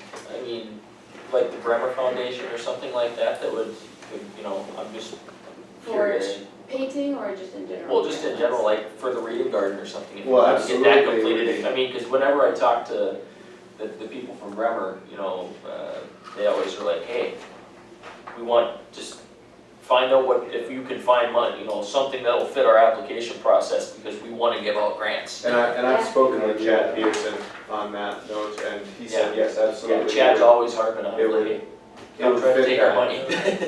money. But part of the idea was, and we were gonna include this before we sort of shelved the plans for this, we were gonna hopefully raise more money than we needed to build the reading garden, hopefully through grants, donations, all of that. And use some of that money to do a full repainting of the library and do some of these things that, you know, just over time have fallen by the wayside, while recognizing that everybody's in a relatively precarious situation with respect to their ability to allocate more to the budget, you know. And so we felt that that might be the easiest and most effective way to do some of that one-time maintenance as handled. Yeah, that's understandable. I was just thinking also, you know, because the original library was a Carnegie library. Do they have some kind of a program now that, you know, they Not that we don't push get out funds? the Carnegie funds anymore, but yeah, on the topic of grants, yes, we do regularly I'm sure use you do. grants. Our programming is 100% donation and grants. We have no budget for programming whatsoever. So everything we've done, and we've done a lot this summer, so I'm very proud of that. We've had 10 events this summer. So yeah, yes, we do regularly use grants. We also have the solar eclipse viewing coming up on the 21st. Everybody's welcome. We have 1,000 glasses, please bring your friends. 1,000 is a lot. So yeah, we do use them. We've been using the DLAF grant every single year, twice a year since it's done, but you know, knowledge is probably easier. I know the prior director didn't do more than the DLAF grant, so I didn't even know that Bremer had a grant, so that would Well, they be- have a huge program. I don't know if there's anything that fits into it, but I mean, they just have a huge foundation, and they're always looking for. Don't spend it before you apply for it. Yeah. They're always looking for people to try to get doing. Do you have a timeline when that service master's gonna come and do a complete clean? They're supposed to be scheduling it right now and then give me a call back, so I'm hoping before school starts. Well, you know, maybe that's something that we can look at before we finalize the budget. If, once you have that done, if we can look at a wish list of what other maintenance needs to be done after that's completed. I'd be You happy know, to. so we don't run you short in that operation and maintenance portion of your budget. I'm sure Lucas goes to the library, and I don't, but do you, Jeff? I've been there. a few I just times, haven't been in there, and so. you know, It bothers me that there's I mean, it's little things. Angela regularly updates us during the library board about, vandalization that happened, and a lot of this is unavoidable, right? You're talking about Right. 13-year-olds That's just upkeep and maintenance, I mean, and it gets it's- used a lot after school. Oh, and that is one thing I will say, is I've been asked many times, does anybody even go to the library? I'm like, every time I'm in there, it's everywhere you look, there are people. Yeah, but if you go in during school year at 4 o'clock, I mean, the place is packed, and that's a good thing, but inevitably, if you have a bunch of 12 and 13-year-olds in there, things are gonna get broken. It is much calmer now. Yeah, it is separated. I am a little bit harder than Jim was on kids, but I'm stricter and I think it pays off. So it's much calmer in the afternoon, just even after school. And the vandalism rate has been going down, although that may just be summer, but we've also been, utilizing the police department for any. And we, took a step of installing better cameras throughout. I mean, so now we've got the ability to basically go back and look and see who did it. And Angela's been very good about, temporarily suspending access to the library for those who choose to vandalize, as well as sending letters proactively to their parents to basically say, hey, this was going on and that we feel that you should be aware of it. So it's been really good. The other thing that I want to mention with respect to the library budget, it's a small thing, but I think sort of important, is that now that we're going to be losing Angela, one of the things that was very nice about this year's budget was she was not taking health insurance, which freed up quite a bit of money in the budget to do some of the things and programmatic things that were happening that we may have a lack of an ability to do next year, especially with regard to looking for a new director, and you need to advertise for that. They probably will be taking health insurance, and we may need to pay them more. So I feel like in full disclosure, that's all really important that we make everybody aware of going forward. Yeah, that makes sense. One thought I had, probably potentially most of the vandalism probably happens between 4 and 6 o'clock in the afternoon, would you say? Yeah, it's almost entirely. Do you think it would help if we had a walkthrough from a deputy at 5 o'clock? I would love that, if that is, we do have several officers that are coming in regularly now. You'll probably get a cup of coffee when they walk through, I would guess. Oh, I will happily make any Make a check for officers the coffee. I'll bring What about the everything. donuts? Well, maybe we should have some donuts too, what the heck? Morning, afternoon, Not too much, I think It's a police thing. There's always time for donuts. that'd be a good idea. Uh, And you got an idea what you're gonna ask for in the next budget session here, so. So, So maybe we could, we don't have to do it every day, but would that help, Angela? Oh, yeah, Seriously? no, yes, it would, absolutely. We do have a few officers that have been coming in uniform to, peruse the collection, which I think is nice and helpful. But yeah, if it was like a regular walkthrough, like sometime between, 3 and 6 every day, or even just, around the area, I think that would be great, just so they know that they're not getting away with stuff. And again, I feel like it's getting better because I'm strict, but. I have heard from other people who go to the library, and I was on the library board prior to Lucas, and I agree, there was not a strictness to it, and it used to just drive me nuts. I used to say, you want me to come down here at 3 o'clock? I'll make sure nobody does anything at 3 o'clock, but I commend you on enforcing the rules tighter, because I've actually heard from people who do frequent the library that, the kids are calmer, the kids are more ruly, there's not running and all that, so I do commend you on that, so. And it doesn't stop them from coming back, because I will say I have several ones that used to be repeat offenders that now are just at the library as normal humans, which is really nice. So, yeah, and I will be passing all these things on. Any other questions? Thank you. well, not necessarily a question for you, but since this is gonna be the published budget, we can only go down from the budget, correct? Do we want to maybe find a way to put some more dollars in there, being we're gonna have to do a hire and things like that? Yeah, I think we're gonna have to. I think we're gonna have to prepare for that eventuality. I mean, we don't have to worry about it until we publish the whole thing, or as of today, do we have to move to amend it, or can we wait until maybe the next meeting, because the budget won't be, the prelim budget won't be finalized? Right. So we can wait and figure out how much more we'd like to maybe have you stick in there, because Then I'll get her a figure of what the numbers are too. okay, Okay. and then we can deal with it whenever, probably the next meeting, but we think it would be prudent to put a few additional dollars in there. And if there's a few extra dollars at the end of the year, and it rolls over, you can use it for maintenance or whatever needs to happen. Right. Well, and that's the other thing is right now we don't have, for a long time, as Angela said, we had somebody doing maintenance, sort of. And when we bid it out, I mean, the bids came back like 3 times as high as what it was before. And so one of the things that we did to try to be proactive, you may not know this, Mark, because it was sort of discussed, was that there was talk about combining the bid from both the Heritage Center and the library, because as it stands, both of those are probably 10-hour-a-week jobs, and if you can put them together, you make a more attractive part-time job, we felt. So that was one of the things that we considered in order to try to save on costs, and hopefully that'll work out. I do have one person that's come by that is interested, so hopefully they'll put a bid in that to do both the Heritage Center and the library. And then I spoke to Trainer Law Firm, and all we would have to do is just create basically sister contracts, just one for each place, but then we can decide how to split it. I think it would, like Lucas said, be a more attractive job to somebody, because then it could actually be worth your time and money to come into both places. Are there any other entities that maybe you could roll into it, so you could make it one full-time position? Well, and that was my consideration, but I Or didn't you have any. share one maintenance individual between, maybe 4 entities, and everybody would get 10 hours a week or something like that, and you could really stay on top of it. I mean, not that it's gonna happen now, but maybe that's a long-term thing to look at. Right, and that made a lot of sense. Because then you could hire one full-time person and really stay on top of things. Well, that would end up costing more. You would, Yeah, but I realize it would cost more, but at the But I end of the mean- day, if it keeps the buildings in better condition, maintenance is better than having to redo stuff all the time. I'd take care of concerns today,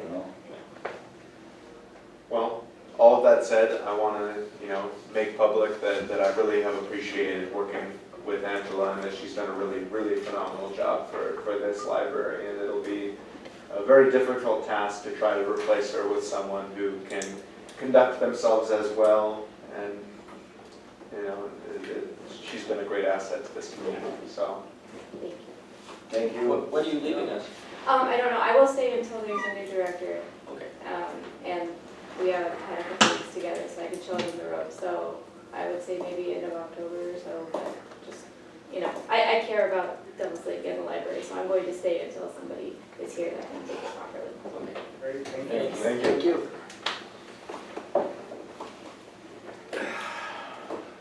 I have one more question. Can you tell me for the record when this letter will be sent?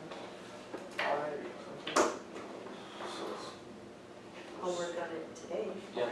Probably by the end of the week, I imagine. Yeah, at the latest. Yeah. Thank you. No problem, thank you, Jesse. Sheriff Steve Nelson. Good morning. 16. Good morning. Yes, glad you're on top of this. He's just not confident himself. While you're looking, I will just announce that I was officially handed a letter yesterday from my office manager, giving us an official date of October 31st as her last day before she retires. So, And how many years has she been with us? It's been a while. is it 27?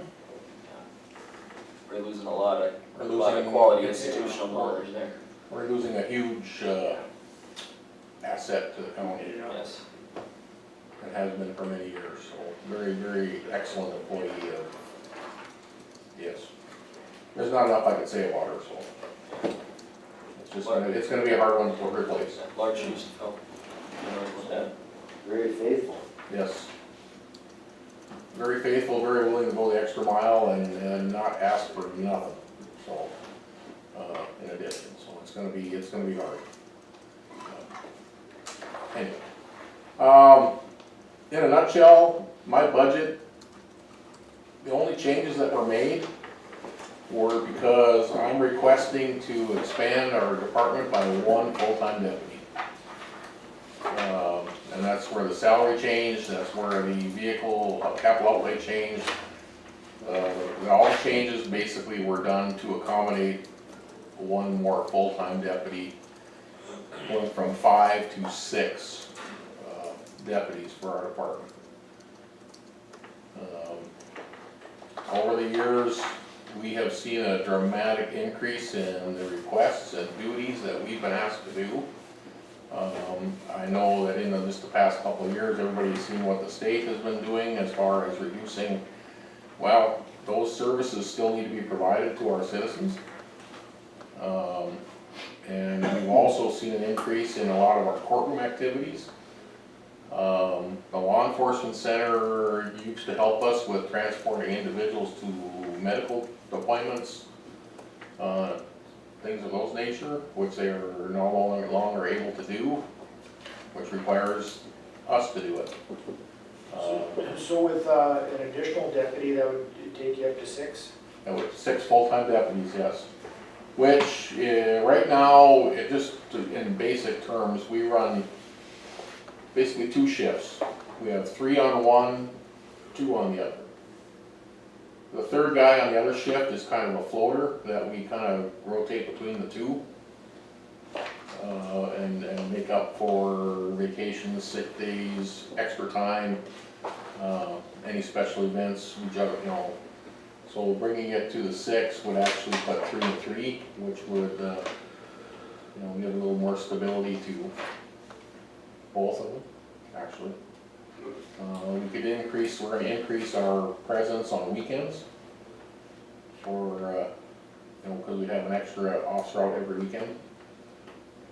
So, I mean, instead of just every, you know, I don't wanna get into that in detail with you know, what our scheduling is, but, you know,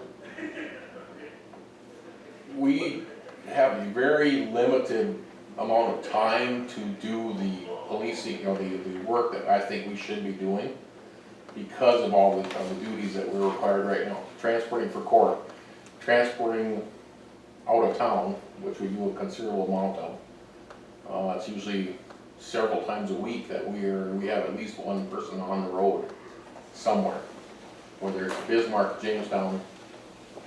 Those are basically our main 2, but we're, you know, that's a half a day time when we're having an officer that we're paying that's not in our county, you know, doing our service. We're also having to pick up a lot more of our traffic, which the highway patrol usually does, but they are not filling Rolla, they're not filling Langdon, they're not filling Dakota, they're not filling a recent retirement slot here. And it doesn't sound like they're filling the one that's coming up that's transferring out. So they're losing people, as they're moving people out, which there also means that falls upon the sheriff's department to cover traffic crashes, traffic problems, which is something that, you know, we're seeing a lot more of. Is there a certain standard, and I'm sure it's just a discretion of how it works, but a certain standard for how many deputies you would probably have per how many calls you see in a year, or just kind of a feel thing more than anything? I don't know that there's any standard. I mean, it's just a matter of how long our public is expected to wait to get services. You know, and that's kind of where I gauge it is, I don't expect if you have a car accident that you have to wait an hour and a half for somebody to come and take care of your situation. Sheriff, do you have any record of what your average response time is to a lot of these things? No, I don't. It depends on where we're at and where it happens. I mean, if we're working, for example, if we're out by the Cove or out on, you know, 6 Mile Bay area and a call comes in at Edmore, you know, it's gonna take us 45 minutes to get there. Sure. There's just so many factors that are, you know, depending on where that, but and right now, it's where's that one guy at that's covering our county? Where, you know, depending on the time of day or the day of the week, you know, that is all we have. Yeah, I think that having hard numbers would make it really illustrative for the people in It's the hard county to to see. put hard numbers on how many transports and things that we're required to do that even take us out of the county that can't even respond to that call. You know, knock on wood, we don't have a lot of calls up in Edmore, but we do try to get up. They deserve to be covered just as well as everybody, but we don't get up there as much as I'd like to see. We're up there as much as we can, and they appreciate seeing us, and we just can't. It's hard to send somebody to work in Edmore when 80% of our population is within 20 miles, 15 miles of Devil's Lake? Yeah, And that's where all our calls for services are? And on that note, not this is a budget thing, but I've had people talk to me about, 17 up there, the highway patrol, like you said, with decreased highway patrol officers in the area. They're non-existent. They're non-existent on 17, and they've had some traffic coming through town on 17 just going We had a like call last crazy. week, the trucks are hauling fast through town. Yeah, they're driving through there like We send crazy. it, as soon as we get the call, we're on our way, but it's 40 minutes before we get there, and by that time, they're gone, and, it's nice to have that extra, like if I have one guy working, the other guy can be up north. Yeah, like And you we said. do that now. Yeah. But it's hard to do when you only have, one officer, one deputy, and it's hard to. Yeah, so you got one transporting and then one trying to cover the rest of the Exactly. county, and then you can't sit somebody at Edmore just to kind of stop traffic there, they're.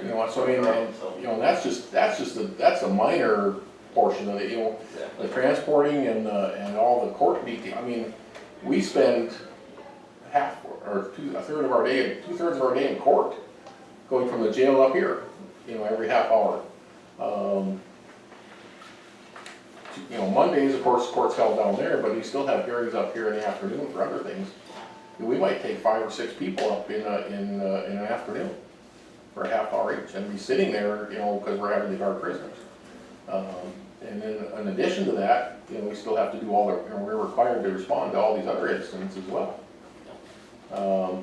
The two gentlemen I have now that are transporting for me are getting up in age. The one of them is pretty much told me he's done at the end of the year. So that's gonna take that portion away. We have the part-time drivers that just come in and will drive when we're short. And I can't send a deputy to do it, and we try to do that because it's better to send them than one of us, because we need to be here to, for the county's purposes. Juveniles, you have a lot of transported juveniles. Well, and see, a lot of ours hinges on what other agencies do. For example, remember last couple of weeks ago when they had the keying at the car show, or the car sale up at Roosevelt Park? 5 kids. Guess where they all went? Grand Forks. Okay? My requirement is the arresting agency has to get them there. Okay? Whoever arrests them has to take them to wherever they need to go. If juvenile court says they need to go to detention, they gotta haul them to Grand Forks. Okay? But the problem comes in is thereafter, now we're required by law to transport them back here to court. And they have a right to come back to court within 24 hours with a juvenile. So the next day, guess what? I got a juvenile, an officer going to Grand Forks to get them back here in time for their hearing, and then depending upon that hearing, it's usually a trip right back. That kills a day. Yeah? Kills that. Mental health hearings, we have people that are going for mental health at least once or twice a week. Within 72 hours, they have a right to a hearing. If they don't waive that hearing, or their attorney doesn't waive it, we have to go to Jamestown, get them, bring them up here for a 15-minute hearing, and take them right back. Happens all the time. We have one coming up this week if they don't wait. It's at 8:30 on Friday morning. I have to go to Jamestown, get a person, get them back here by 8:30. They're gonna have the hearing, depending on what the doctor says at the hearing, which 99% of the time is they recommend further treatment. And then the judge says, Sheriff, take them back to Jamestown. In the car we go, back to Jamestown. Is there any way that, in Century Code, does that state it has to be there physically here? Or Yes. is there any way we can I have- invest in technology so that we don't have to do all that? Where they can The do Sheriffs it? and Deputies Association many years ago purchased Ivan systems for the state hospital, for the state pen, and the women's prison. The judges are not utilizing it. Or the judges say they have the right to appear in person. So if they don't waive the right to, or say they'll do Ivan, they can't, So they have to go so get they it. feel it's a constitutional issue, but Yes. they have the right to be here. Okay. So I've dealt with this for many years. No, I'm sure you have, I I do not wanna have to send all my guys everywhere, it's a huge cost savings if you don't have somebody on the road, you're in, Exactly. and I mean, just- if we have a hearing on, it's an 8-hour trip. Yeah, 2 hours down, 2 hours back for the hearing, 15, 20 minutes for the hearing, 2 hours down, 2 hours back. There's one day gone for that 15-minute hearing, and we have no choice. I've tried to work with the courts and they do try to work with us, but, so basically now on Friday, I gotta go down Thursday night and get this person, unless we leave at 4 in the morning, to get in here by 8. And then take them back. Now, irregardless, I have to plan to have somebody take them back, because we don't know what's gonna happen. So, anyway. That's where Connie retiring's really gonna hurt you. Yeah, that's not gonna be, But I watched. We have a very good, shuffle papers, it's amazing. we have a very good network in the state of, Yeah. to help us, but certain things we just can't use that for. I mean, as far as sharing costs and sharing time with both Burley and Cass are excellent to work with, and we work with them constantly. As far as, okay, I've got somebody in Bismarck, I'll meet you in Jamestown. So we only have to spend half a day instead of a whole day, kind of thing, going in, and same thing with us, and so forth. But anyway, with the 24/7 program coming back to our office, that's another service that we're gonna have to provide that we need, it takes people. There's all these things that are coming back onto the sheriff's department that we've been getting by for a long time, getting by. And, it's just getting to the point where things are starting to add more and more. I don't think it's, I think we need to add another officer to handle the load. And still provide a valid service to our citizens. And not having them say, hey, I saw your deputy car down in Bismarck, what's up? Well, but it's not gonna do away with that.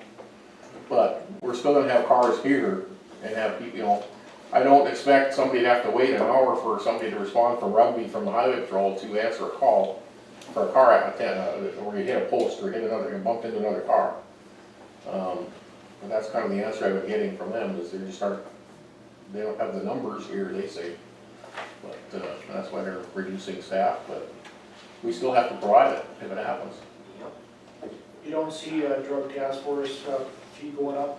Well, since we're only at 50% of that, I think there's enough built into that figure where we can accommodate what Candy and I talked about with his salary. Okay. In that budget, like I said, there's a purchase of a new car for the new officer. If that doesn't happen, of course, that will come out.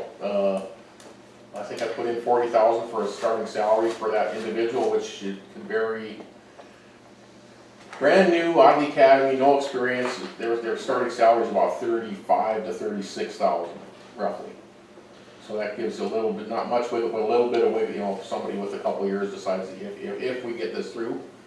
That's just kind of the number I picked at that point. We have a little bit of room to give some, years of service credit for their salary. So you're looking at a new vehicle, an additional vehicle, Yep. additional officer. I have about 90% of the equipment already that I could use to put in that car. So I don't have a big expense for It was additional only equipment. looking at about $57,000 increase in your budget. 57, 40, 40. Well, it'll be 40 for the officer plus 30 for the vehicle, so that's 70. But that 40 isn't gonna cover that officer's health insurance. No, it's not, and that's the part I did not, that didn't account workers' comp, didn't account healthcare, didn't account, no, that's something additional. I'm worried that 57 isn't enough, Steve. See, I don't know those numbers, what the healthcare and the. Because I agree that you probably could use an additional officer, and that additional officer is gonna need a car, that's a given. I'm just not sure if you've added your budget enough. Well, see, and I guess the healthcare portion doesn't come out of my budget, my salary budget that I'm aware of. That just gets done by Candy, and so I don't have access to that. He just takes. I just take the salary portion. Then we're okay. And I also did a little further digging on what comes out of miscellaneous. Yep. And it is basically anything that we need to replace that breaks. For example, and Lexipol comes out of, which is our policy manual. And our statewide policies, plus anything that, we might need that either we have to replace, that's not like cameras, for example, or if we have to order a new bulletproof vest, things of those nature that come up, that's what miscellaneous covers? Does that help Yeah. a little more? It does. You know, I was mentioning to Steve that I thought that his miscellaneous was a little high, that if we could somehow categorize what is coming out of there, whether it's equipment or whatever, but, you know. And that, and the 3,000 increase in that line item was to cover the cost of transferring the equipment from one car to the other. But that can, I was talking with Connie, that can go in a different line item, that $3,000, it would just definitely move to a different, I think it's in vehicle maintenance, it may be moved to that, you know, so that's the reason for the increase there. Yeah, so my question would be on the salary line, you went from 287 to 303, that's only, if my math's correct, $16,000 increase, so then you're figuring that the other, what, 24,000, where's that savings coming from? We left Connie's salary. Well, and that's another whole thing, is what we're gonna do with Connie's salary. We just left that I- where she would be at, Yeah. you know, coming in 2018. So you have somebody with a lot of years of experience. Yeah, you're gonna have some kind of a drop, Yeah. you think it's gonna be a $24,000 drop in wages and savings then? No, Well then, how come we're only 16,000 up? I don't We should know. be I added 40,000. 40,000 up. I took my basic, after I figured all that in, we basically added 40,000 for the new deputy, so I Yeah, don't know where so that you number. basically kept Connie's salary at the same Yes. for a new hire, Yes, and then you should tack 40 on the salaries then. I did that, I thought, Yeah, but it's only 16,000 increase here. okay, So what you're telling me is we should have another 24,000 on the salary line, and Yes. another 24,000 overall then. yes. So it should be 323, 327 then. We'll have to revisit those numbers, but I thought I just added the 40,000 on the end result. Yeah. Because knowing full well that this, if we can't do this, it's gonna be taken off right away. It'd be 740 then instead. 740 and change instead of the 714. Yeah, cause I was looking at it going, unless we're losing, unless we're cutting somebody's salary or something, the numbers don't we add only up. added what we had on the Oh, screen. we missed a couple, okay. I bet you we did. With Connie's position, she's roughly at a little over 50,000 right now because of her years of service. I have, depending on how this goes, depending on who applies and who we hire, that salary could range from anywhere from 50,000 to the person I put in there, to if I get a brand new person, they'd be down around 36, 35, so, you know, Yeah. it's hard to plan for that, so I'd rather go up high now, I agree. because we can always reduce it later. Yeah, You know, Sure, I just wanna make sure that with the budget, we're in. I have enough to cover for whatever happens within, you know, and if, you know, we're not probably gonna get hired until October, Yeah. I mean, for the new person, so I mean, I'm not even gonna know until we have to have our budget finalized. No, I agree. Where that position's gonna fall. Yeah, and that was my question, because I was wondering if you were gonna find savings there or not, but yeah, so now we know that we were just. Well, basically, I just added 40,000 to the current, and we did some adjusting yesterday, Okay. changing a few things up and down. Yeah, like I said earlier, this is prelim, it's not finalized, but we're gonna have to move that up then. Okay. Okay. Okay, very good. Great. Well, thank you. No more questions? Thank you. Thank you, Steve. Thanks, Steve. Back to new business, approve Ramsey County Weed Board appointment. So moved. Second. There's a motion and a second to approve Kenneth Paulson. Yeah, he's currently on there, isn't he? Yeah. He just didn't get his letter in. Oh, that's fine. For the last meeting. All in favor, signify by saying aye. Aye. Opposed, same sign, being none, motion carried. Visitors and delegations? Mark? Nothing? Just everyone. Report on portfolios, let's start with Lucas. Well, the big news that I would have reported on, we've already talked about, which is we're gonna be looking for a new library director. And I think it'll be tough. I mean, we really lucked out with Angela. I mean, as far as her abilities and what she was willing to work for, and I mean, I think it'll be tough to find a good placement for her, but oh well, we'll figure it out. We always do. Other than that, let's see here. Yeah, I guess something else comes to mind. Everything else has been running pretty smoothly, as far as I'm aware. Ed? Social service, budget's been talking about the effects of 2206. It's been due, we haven't finalized anything yet, we'll work on it, I guess. Law enforcement, we had our meeting since the escape, talked about having somebody come in and review the building. As far as what we need to do is make it more secure, totally secure. So we're looking into that. And we're working on the budget too, budget rate. Just as a point of question, would making the building more secure reduce the number of hours that a person can be missing without? Yeah. Okay. So the roll-up fence, another issue comparable to what we've had out there as far as the building goes. Something that should have been fixed a long time ago. Because to me, and you know, this is a minor point, but a prisoner escaping is one thing, but a prisoner escaping and going unnoticed for so long is an entirely separate thing. I guess you could say we had an inexperienced CO rep and a lack of supervision. Seems to me that's an operational issue, it's not a building issue.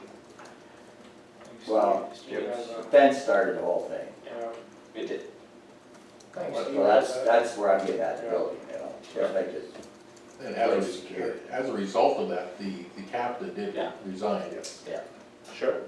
Which is, you know, Sure, there'll be some structure changes. there has to be some, some supervision changes, and Rob, the director, is very well aware of that.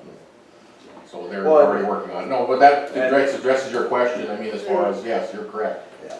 There are some, but that's being addressed immediately, and I thought people were aware of Captain Armstrong retiring, so. Yeah, I mean, I was aware, but I just, the thing that concerns me is, you know, I keep going out into the community and interfacing with people and saying, hey, you know, I've heard that the ship has been righted, you know, things are gonna be running more smoothly. And then it's just, every single time it happens, and what do? Eventually you just say, yeah, I guess I don't know what's going on over there. And that's concerning. it's concerning to all of us. Sure. And I'm not trying to say that any one person is at fault here, but if you've got these systemic issues that keep giving rise to preventable things, and that when something goes wrong, that it doesn't go so wrong that a prisoner could be gone for 30 hours before. Absolutely agree. Before that, you know, even comes up on anybody's radar. And so again, I'm not trying to put anybody up on a cross here today, but I'm just saying that it's really unfortunate for members of this community that they get to go and look at you know, WDAZ on the news, and they're talking about Devil's Lake, and every time I see Devil's Lake on the news for the last several months, it's never a good story. It's never, oh, look at what a great job they're doing running this or that. So I just wanted to speak my piece. And no, but I'd like to answer, you know, just to, sure. One, the answer, there are steps in place with Director Johnson as far as the training issues and the employee issues and all that. That was an unfortunate mistake. Completely, yes. But the other ones are, you know, the other escapes that they decide, you know, are really not escapes. But they, you know, the first thing you see on WDAZ is this great big red banner, escape from LEC. You know, and they walked away from the reentry center, or they didn't return from work release. You know, who were people that were let out by the, you know, on their own, and they just didn't come back. Sure. And to me, that's an entirely different. But it is, but it's not getting treated the same way, and that's why the public sees it as another escape. Well, they don't listen to the rest of the part, you know, when somebody else got away from it, you know. We've had a couple of unfortunate circumstances where we've had some escapes that shouldn't have happened. Yeah. But not all of them are.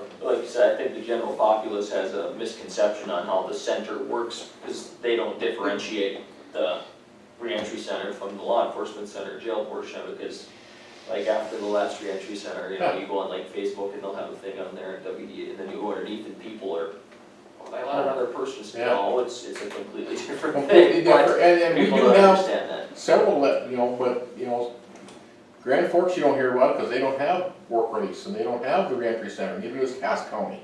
That's why, but you, Burley County, even the state pen has walkaways that don't come back and they charge them on the skate. Yeah. You know, so I mean, it's not, you know, the one we had happen, yes, we can't deny that one. The one with the fence. And No question. that's the one that concerns me. It is, Really, truly. but that, there are steps, like Mr. Brown said, there are steps that are being taken immediately to rectify that. Okay. Thank you for addressing that. Okay. Appreciate it. Any other questions? Like I say, the board has pushed the director into getting somebody in there, directed him to do that can do an audit of the building, see where the weak points are and what we have to fix, because I don't think we're building a new jail, so we better get that fixed what we have, so. Will that appease the federal marshal service? I think it'll help. Okay, I'm sure there are a lot of you can say, did you fix it? yeah, It was like the windows, did you Right. fix the windows? It was 9 windows we fixed for a total dollar of $1,900. yeah. They're Cause you know, secure. you always hear that, you know, they're moving their inmates somewhere else and we lose revenue from that, and it ends up costing more money to operate and keep the doors open of the building. There were 16 there last Friday. Okay, well, you know, so it hasn't completely gone away, which is good. Yeah. I think The part that amazes me about that is you hear that they're taking these prisoners away. Yep. But if it's so bad, why aren't you taking them all? They take 2 or 3 and they leave 13, and it's like, well, if it's so horrible, Right. why aren't they all leaving? And they don't do that, they never have done that. And in regards to the person that made the mistake, they were investigated by the Bureau of Prisons, was that? No, well, BCI started it, BCI, and then we also had a and jail they inspection. recommended that the person that made that mistake not be dismissed even. So I mean, it's no excuse, but they understand that we're a very, very young group of jailers there, and they made a mistake, and you know, Rob will take care of it, I believe, and has taken care of it, so. They had a non-biased investigation, so with the BCI. Yeah. Actually, Mike Ness from Grand Forks came over and did the investigation, so somebody completely disassociated with this building did that investigation. Good. on, not a separate issue, but you guys started talking budget yet there? Yeah, they're working on it, yeah. Are we looking at the same dollars per day, so when we budget, we're gonna be in that same ballpark, or we're gonna be The board higher? hasn't addressed that, but I assume we are. I wouldn't say I'm concerned, but I mean, there's a lot of jail expansion going on in the state, so how, you know, with Burley Morton coming online and Ward County gonna be coming online, you know, how are we gonna, are we gonna keep the same amount of federal marshals to offset the cost, or are they gonna go to other places? You know, I'm just curious how that's gonna affect us. Can't get a straight answer from the marshals, they won't commit, so. Steve's got his hand up. Along those lines, you do have to take into consideration this new ruling by the Director of Department of Corrections that they will not accept anybody at the state pen anymore. So you're gonna start seeing our bill go up. Yeah. Not necessarily the per day rate, but our dollar rate, We're because just gonna have more people. they're gonna be staying here a lot longer. We're already seeing it when we, you know, as soon as somebody gets sentenced in the court system, we take it away, we try to get them out of here as fast as we possibly can. If somebody got sentenced today, we're on the phone this afternoon, as soon as we get the paperwork from the court, saying, when can we get them to you? And we have to wait on them to say, yes, you can, or no, you can't. Sometimes they're making us wait 2 weeks, which is another 2 weeks that Ramsey County's paying for this individual. And that's gonna, I think we're gonna start seeing that, just so it's in your head, you know, there's gonna be quite a bit more of. And then the changes that the legislature made with all the new laws of reducing the sentences. When they took the A misdemeanors down from 365 to 360 days as a maximum sentence, you know what that does? Pushes them into the county. You can't be sent to the state penitentiary unless it's a year and a day. Yeah. So now the maximum sentence is less than a year, so there's no way that's even an option, so guess what they're doing? Local time, which comes out of our coffers. So just to keep that in your thought process of, you know, when you talk about the cost of our inmates, that's a huge factor if we're pushing it back on the counties to.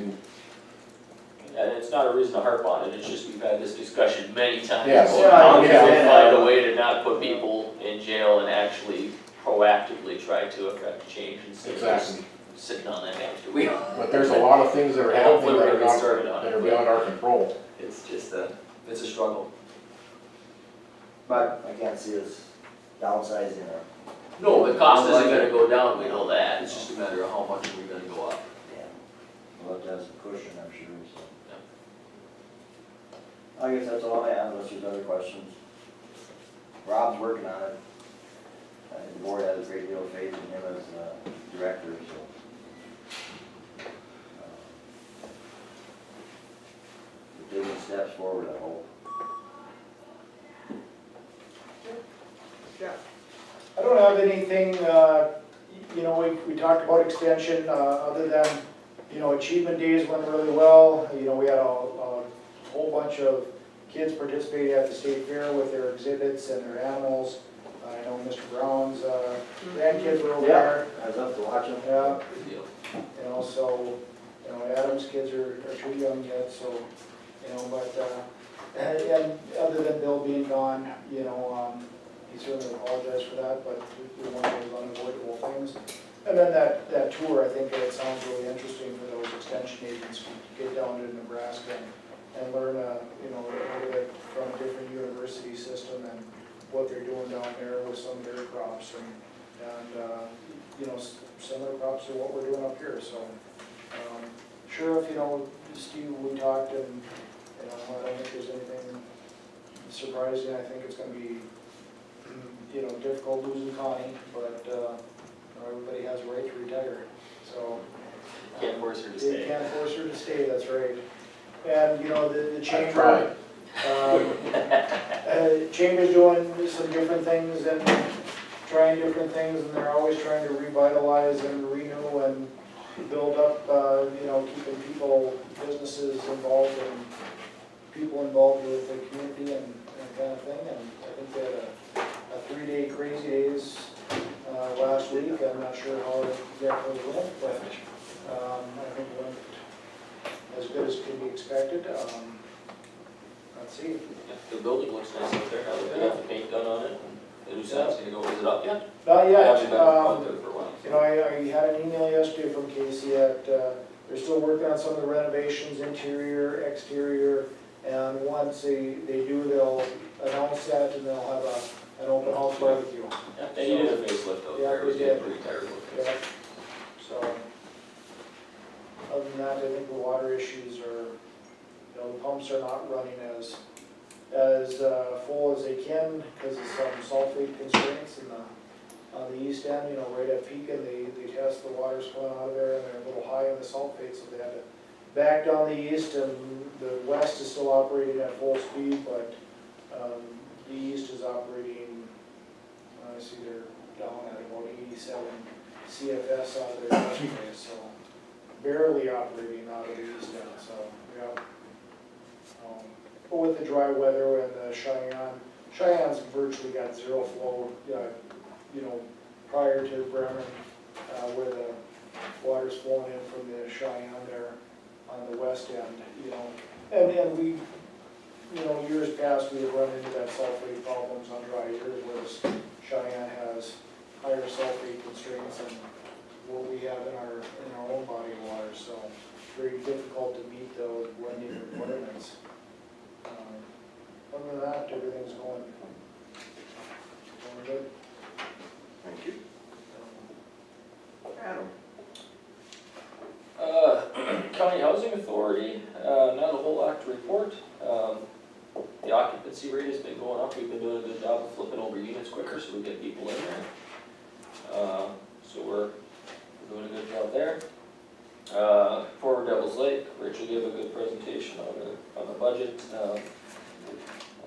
Positive note, BioFiber has started to move equipment into the building, so that's a good thing. Moving forward on that, I don't know when they have an operational date at this point, but they were starting to get stuff in the building, so that's a positive thing. I think there's anything have a whole lot, and just constantly, and then, working on some growing things and stuff like that, so that's a positive thing. Let's see. Oh, one thing that was brought up to me, and it's, I think we've talked about in the past, and I don't know if we've talked about it since, Jeff came on board, but, the downstairs rooms, like the historical room and stuff that they're using for meetings through social services and stuff, there's such an echo problem down there. That they're having problems using phone lines and stuff in meetings, because people can't hear very well on conference calls, so I was gonna talk to Roger about it, but just thought I'd bring it up before I talk to him about maybe looking at putting some kind of, sound deadening on the walls or something in next year's budget. Just at least see what it would cost, and go from there. Carpet? Yeah, carpenter, they make those square rectangle things you can hang on the wall, maybe, I don't think those roofs have probably been touched since or near the building was built, so. That's one of the reasons, or not a reason, but I think we should probably steer, the meeting for the Department of Health, away from the basement. Yeah, Put it in the memorial building, I think it'd be better to hear, wouldn't it? I don't know. Memorial building, even the auditorium at the college, I think would be a better option. Yeah. It has bigger, Yeah. Well, we have a multiple-fold problem down there, either in any of our meeting rooms, really. Acoustics aren't very good. We don't have, especially in our downstairs meeting rooms here in the courthouse, we don't have a very good speaker system because nothing's been updated ever. And I'm not saying we go out and blow the budget, but I'm just saying I don't think it would be a poor idea to at least look into it and see what kind of cost it would entail. And maybe work it, over a couple of years and. Some audio visual enhancements. Yeah, we've got, we don't really have a speaker system down in the main room downstairs, we don't have one in the historical room. When you have a meeting in there, it gets awful tough to hear, even for me. I'm not that old, but my ears are pretty well shot from years of loud music and equipment, so.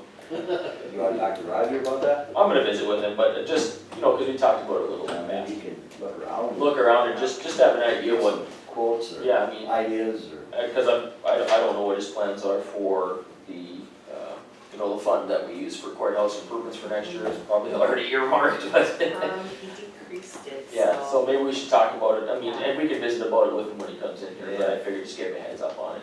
Give him a heads up, maybe he'll have some answers for us. Yeah, that's what I didn't have a chance to come in, I talked to Rhonda about it on Friday or something, I didn't have a chance to come in yesterday with Rhonda. I know we utilize that meeting room, the historical, for all our joint board meetings, and it is tough to hear, tough for the audience. I've been putting all my meeting documents on the online, so you can, I hook up a projector and then we run through and that way I don't kill a forest printing off a bunch of documents for the meeting. We run through everything on the screen, and the people from the audience want it, I can either print it off at a later date and send it to them, or they can just go online and download it themselves. But yes, it's very difficult as far as hearing, if somebody's having a conversation in the back of the room, and while you're trying to talk, Yeah. boy, it's bad. My teacher in me comes out and says, shh, right away, because it's very difficult for people up front and in back if somebody's having a conversation. So it's, Adam brings up a good point about that. Well, we have a lot of meetings here, We have a lot so, of meetings, let's, hopefully somewhat minimal investment, we can make them a better environment for having those meetings. Good point. Do you have a question? No, when you're done. Oh, okay, well, I just have one more thing to say, two more things. One thing I haven't talked to Candy about it, just a question, fund balance projections for the end of the year, when we're budgeting, can we possibly have some type of an idea where we're gonna be at projected fund balance at the end of the year? On each fund? Just an idea, so we know what we're gonna have percentage-wise overrun versus where we're at, for carryover and all that kind of stuff, because we never really look at that when we budget. So we know what we need for next year, but we don't know what we're carrying over per se. Just so we kind of have a better idea where we're at on an overall run, I think would be good to look at. And the other one is, and this has nothing to do with, other than we talked about it today, is like the three different things we talked about today, the library, the airport, Forward Devil's Lake.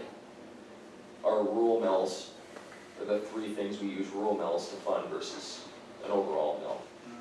And that's not a problem with the locals, we've gotta fund it. But I think that's something we need to figure out, maybe talk with our legislators about. Is there a way we can figure out a better equation on how that works?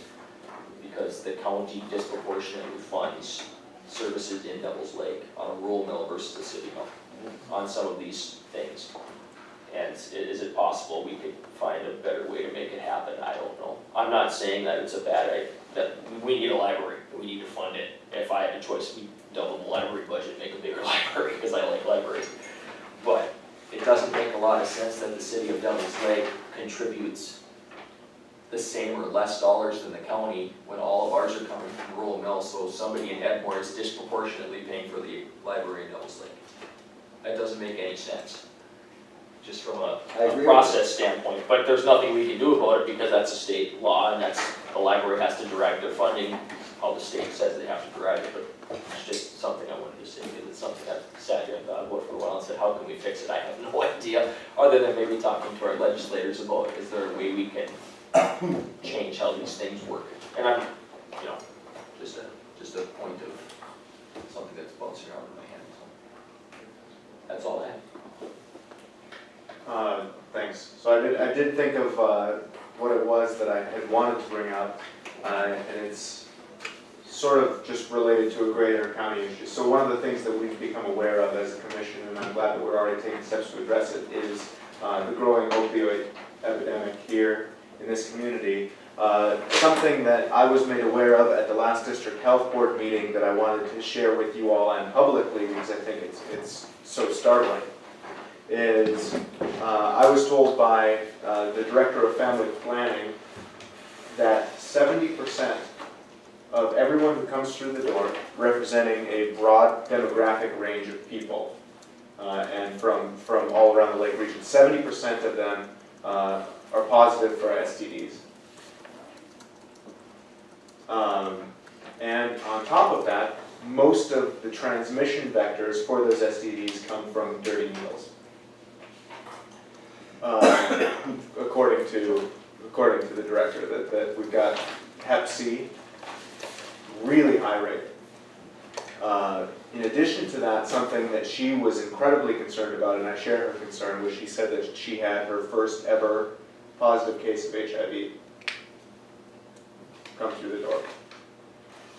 And one of the things that's really scary about that is when you have a very large drug problem in a community, and you have, you know, birds of a feather tend to fly together, people getting together and basically, you know, sharing needles, sharing drugs, all of that. It will not necessarily be a long time before a lot of these problems start to balloon even much more widely. I remember, it's been a while since I was in sex ed, but you remember the chart that, you know, for every sexual partner a person has, it exposes, you know, 10 more people down the line or so. I don't know what the exact statistic is. But the point is that I think that this is something that, while this commission may not be adequately able or funded to address, I think it's really important to bring it up before the public, because, I mean, this is a really big problem. The sheriff, I'm sure, can speak to it. And the other thing is, you know, it's expensive to treat. It's expensive to treat some of the underlying problems, but it's really expensive to treat the symptoms as they appear.